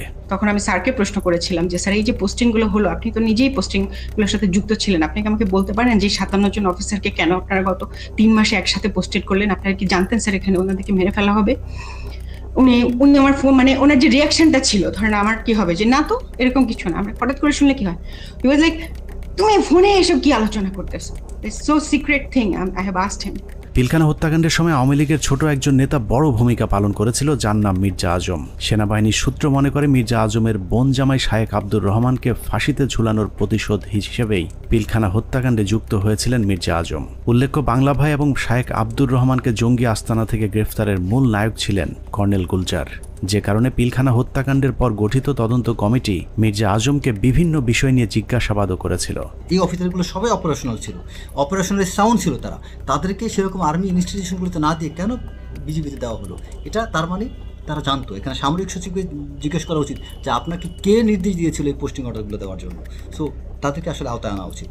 তাপস, মির্জা আজম, র্যাপিড ডিজি, এডিজি, দেন সামরিক সচিব, ডিজিএফআই ডিজি, শেখ হাসিনা, মইনু আহমেদ, এরা প্রত্যেকেই ডাইরেক্টলি সম্পৃক্ত, কোনো সন্দেহ নেই। পিলখানা 3 ও 4 নম্বর গেটে আওয়ামী লীগের যে মিছিলটি হয়েছিল সেই মিছিলের নেতৃত্ব দেওয়া ব্যক্তিকে আটক করেছিল মেজর মনির, কিন্তু গুরুত্বপূর্ণ সেই আসামিকে কর্নেল সালেহ বাঁচিয়ে দেন। উল্টো ওই ব্যক্তিকে আটকের অপরাধে মেজর মনিরকে শাস্তি দেওয়া হয়। অতএব কর্নেল সালেহকে আটক করলেই জানা যাবে কেন তিনি সেই আসামিকে ছাড়িয়ে নিয়েছিলেন। ওই ছেলেটাকে যখন আমি আপনার অ্যারেস্ট করে নিয়ে আসছি, তো প্রতিমধ্যেই আমি একটা কাজ করেছিলাম, স্বাভাবিক কারণে আমি তখন কথাবার্তা বলতে থাকি, জিজ্ঞাসাবাদ করতে থাকি। তো আমি তখন তাকে একটা তাৎক্ষণিক জিজ্ঞাসাবাদ করেছিলাম যে তোমাকে কি আদেশ দিয়েছিল মিছিল করার জন্য। তো ছেলেটা খুব স্বাভাবিকভাবে বললো যে আমাকে তো ভাই বলছে। ভাই মানে কোন ভাই? বললো যে তাপস ভাই আমাকে বলছে যে তুমি একটা মিছিল নিয়ে ঢুকবা। তো আমি তো সেই ওনার কথা অনুযায়ী তো কথা বলতে পারি না, বলছে তো আমাকে করতে হয়। তো আমি তখন একটা মিছিল নিয়ে ওখানে ঢুকলাম, কিন্তু মিছিল নিয়ে ঢুকে যখন আমি বের হয়ে যাই, তো তখন ওই মিছিলের সাথে দেখলাম আমাদের যুবলীগের অনেক ছেলে পেলে, আমাদের এলাকার নেতাকর্মী তখন আমার মিছিলের সাথে বের হয়ে আসলো। পিলখানার লগবুক অনুযায়ী ঘটনার দিন সকাল 6:30 পিলখানার ভেতরে প্রবেশ করেন এবং 7টায় বেরিয়ে আসেন তৎকালীন শিল্পমন্ত্রী দিলীপ বড়ুয়া। আধা ঘন্টার সময় তিনি কাদের সাথে কি কথা বলেছেন সেটা বের করতে হবে। আওয়ামী লীগের সাবেক আরেক এমপি মুশতাক আহমেদ রুহির সরাসরি হত্যাকাণ্ডে জড়িত থাকার প্রমাণ পেয়েছিল সেনাবাহিনীর ওই তদন্তকারী দলটি, যে কারণে তাকে উত্তরা থেকে গ্রেফতার করেছিলেন র্যাব 1-এর সিও মেজর মনির, কিন্তু আটকের কয়েক ঘন্টার মধ্যেই তাকে ছাড়তে বাধ্য করা হয়। আওয়ামী লীগের আরও ডজনখানেক মন্ত্রী প্রতিমন্ত্রীর নাম জিজ্ঞাসাবাদের তালিকায় ছিল, কিন্তু তাদের বিরুদ্ধে পরবর্তীতে কোনো ব্যবস্থা নেওয়া হয়নি। এর মধ্যে সাবেক স্বরাষ্ট্র প্রতিমন্ত্রী সোহেল তাজ ছিলেন অন্যতম সন্দেহভাজন পরিকল্পনাকারী, যিনি পর্দার আড়ালে থেকে ঠান্ডা মাথায় ভারতীয় গোয়েন্দা সংস্থার সাথে যুক্ত হয়েছিলেন। সেনাবাহিনী সূত্র জানিয়েছে সোহেল তাজ পিলখানা হত্যাকাণ্ডের আগে বিদেশে যাবার কথা বললেও সে ঢাকা বিমানবন্দর থেকে সিলেটে গিয়ে সেখান থেকে আবারও হেলিকপ্টারে ঢাকায় ফেরত আসেন। পিলখানার ঘটনায় ভারতের সাথে যোগাযোগ রক্ষায় গুরুত্বপূর্ণ ভূমিকা পালন করেছেন সোহেল তাজ। তদন্ত কমিটি সোহেল তাজের পাসপোর্ট চেক করলেই প্রমাণ হয়ে যাবে তিনি আদৌ ওই সময়টাতে দেশের বাইরে অবস্থান করেছিলেন কিনা। পিলখানা হত্যাকাণ্ডের মতো এত ভয়ঙ্কর একটি সরকারি পরিকল্পনার সময় সোহেল তাজ কোথায় ছিলেন, তার ভূমিকাই বা কী ছিল তা পরিষ্কার হওয়া প্রয়োজন। বলা হয়ে থাকে সোহেল তাজ ঠিক ঘটনার আগে দেশের বাইরে অবস্থান করছিলেন। যদি সেটাও হয়ে থাকে তাহলে তিনি হঠাৎ করে কেন দেশের বাইরে চলে গেলেন? হত্যাকাণ্ডের এই পরিকল্পনা তিনি দেশবাসীকে না জানিয়ে কেন আত্মগোপনে ছিলেন সেটাও খতিয়ে দেখা প্রয়োজন। রাজনৈতিক সম্পৃক্ততাটা স্পষ্ট হয়ে যায় আস্তে আস্তে। এর মধ্যে সব থেকে বেশি ইনভলভ ছিলেন ব্যারিস্টার তাপস, হাজারীবাগ এলাকার এমপি নির্বাচিত হন যিনি। এছাড়া আর যারা ছিলেন নানক আজম, অ্যাডভোকেট কামরুল, শেখ সেলিম, সোহেল তাজ, ওয়ারেসাত বেলাল, রুহি, দেন মাহবুবা রাগিনী, শেগুপ্তা ইয়াসমিন এমিলি এবং সুবেদার তোরাব আলী অবসরপ্রাপ্ত বিডিআরের সদস্য। ভারতীয় পরিকল্পনার বাস্তবায়নের বাংলাদেশ প্রান্তে নেতৃত্ব দিয়েছেন স্বয়ং শেখ হাসিনা নিজে। সকাল থেকে শেখ হাসিনা 3 বাহিনীর প্রধানকে নিয়ে যমুনায় অবস্থান করেছেন।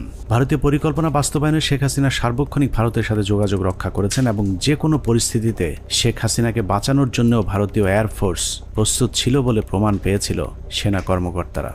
6 প্যারাশুট রেজিমেন্ট, এটা হচ্ছে গিয়ে এটার লোকেশন হচ্ছে গিয়ে আপনার কলকাতায় কালীকমন্দ এয়ারপোর্ট, এয়ার স্ট্রিপে। ওরা স্পিয়ার হেডের নিরাপত্তা থাকে।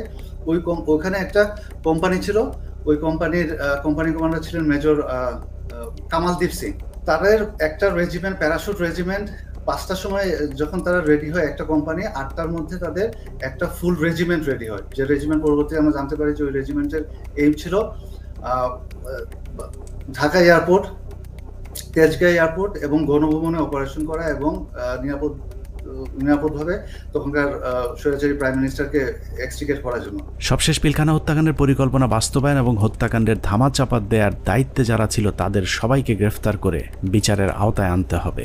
সেনা প্রধান হিসেবে জেনারেল মঈনকে এর দায় অবশ্যই নিতে হবে, যিনি শেখ হাসিনার পাশে বসে পিলখানায় সেনা হত্যার ঘটনা পর্যবেক্ষণ করেছিলেন। পিলখানা হত্যাকাণ্ডে সরাসরি সম্পৃক্ত লেফটেন্যান্ট জেনারেল সিনা ইবনে জামালি, যিনি পিলখানার বিভিন্ন গেটে অবস্থান নেওয়া র্যাব ও সেনাবাহিনীর সদস্যদেরকে ভেতরে অভিযান চালাতে বাধা দিয়েছিলেন। তৎকালীন ডিজিএফআই এবং এনএসআই প্রধান দুজনেই এই পরিকল্পনার অংশ। বিশেষ করে ডিজিএফআইয়ের তৎকালীন মহাপরিচালক মেজর জেনারেল মোল্লা ফজলে আকবর হত্যাকাণ্ডের পর খুনিদের পিলখানা থেকে বের করে দেওয়ার বিষয়টি সেনাবাহিনীর চোখের সামনেই ঘটেছে। খুব নাটকীয়ভাবে বিডিআর এর ভেতরে বিভিন্ন ইলেকট্রিসিটি লাইন কেটে দিয়ে গেট খুলে দেওয়া হয় ইচ্ছা করে, যাতে সৈনিকরা পালিয়ে যেতে পারে। তো সেই সময় আমি বলেছিলাম যে র্যাবের এক অফিসার ক্যাপ্টেন আশিক স্যার, যিনি ইঞ্জিনিয়ার্সে আমাদের সাথে ছিলেন, ক্যাপ্টেন আশিক স্যার আবার আমার সাথে 8 ইঞ্জিনিয়ার্সে চাকরি করেছেন রংপুর ক্যান্টনমেন্টে। এরপর ওনার র্যাবে পোস্টিং পায়, কিন্তু আমি স্যারকে চিনতাম। স্যার কিছু সৈনিককে যখন পালিয়ে যাচ্ছে উনি না বুঝে ওদেরকে ধরে নিয়ে আসেন পিকআপে করে, র্যাবের পিকআপে করে আমাদের আবাহনী মাঠে আসেন। তো ওইখানে কিছু ওই সময় একদম ফার্স্ট হ্যান্ড ওদের মুখ থেকে তো আমরা কিছু সাক্ষী কথাবার্তা শুনে ফেলতে পারি। এই ভয়ে আমি ধারণা করি যে ওখানে আমার মনে আছে যে এরকম অনেক অফিসাররা, অনেক সৈনিকরা আমরা দাঁড়িয়ে আছি, ওর মধ্যে স্যার আসলেন পিকআপে করে তাদেরকে নিয়ে। তখন ওই অন্ধকারের ভেতরে এদিকে তো আমরা খুব অস্থির, প্রচন্ড সবাই ইমোশনাল, কি হচ্ছে ভিতরে এগুলো নিয়ে যখন আমরা চিন্তা করছি বা কথা বলছি, সেই সময় দুজন সিনিয়র অফিসার ওনারা দুইটা ক্যাম্প স্টুল নিয়ে এক জায়গায় বসায় এবং ওনাদেরকে দেখে খুবই শান্তই মনে হচ্ছে, খুব একটা যে ওনারা চিন্তিত বা পায়চারি করছেন এরকম না। তা আমি আবার আমার পরিচিত আরেক সিনিয়র স্যারকে বললাম যে স্যার এই স্যার দুজন কারা, যে একটু দূরে বসে আছে, বোঝা যায় যে অনেক সিনিয়র, আমাদের সিনিয়র লেভেলের কেউ হবেন, মেজর জেনারেল বা তার উপরে। উনি বললেন যে ওই যে ডান পাশে যাকে দেখতেছো উনি হচ্ছে ডিজিএফআই, আর ওই পাশে যে দেখতেছো বাম পাশে উনি ডিজিএনএসএল। এবং ডিজিএফআই যাকে বলেন উনি তখন উঠে এসে বকাঝকা করেন ক্যাপ্টেন আশিক স্যারকে যে তুমি কার পারমিশনে এদেরকে ধরে নিয়ে আসছো। পিলখানার বাইরে থেকে নির্বিঘ্ন হত্যাকাণ্ড চালাতে সহায়তা করেছেন ডিজিএফআইয়ের মামুন খালেদ, ব্রিগেডিয়ার জেনারেল ইমরুল কায়েস এবং কর্নেল সালেহ, সকলেই মাঠে থেকে পিলখানা হত্যাকাণ্ডের পরিকল্পনা বাস্তবায়ন করেছেন। ভেতরে লুকিয়ে থাকা বিভিন্ন কর্মকর্তাদের ফোন লোকেশন খুনিদেরকে দেওয়ার দায়িত্ব তারাই পালন করেছিলেন। 25 তারিখ রাতে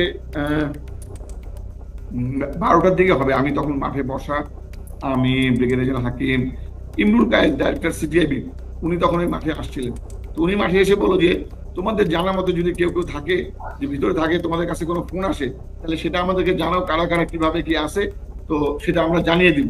44 রাইফেলস ব্যাটালিয়নের অধিনায়ক লেফটেন্যান্ট কর্নেল শামস পিলখানার ভেতরে থেকে মূল নেতৃত্ব দিয়েছেন।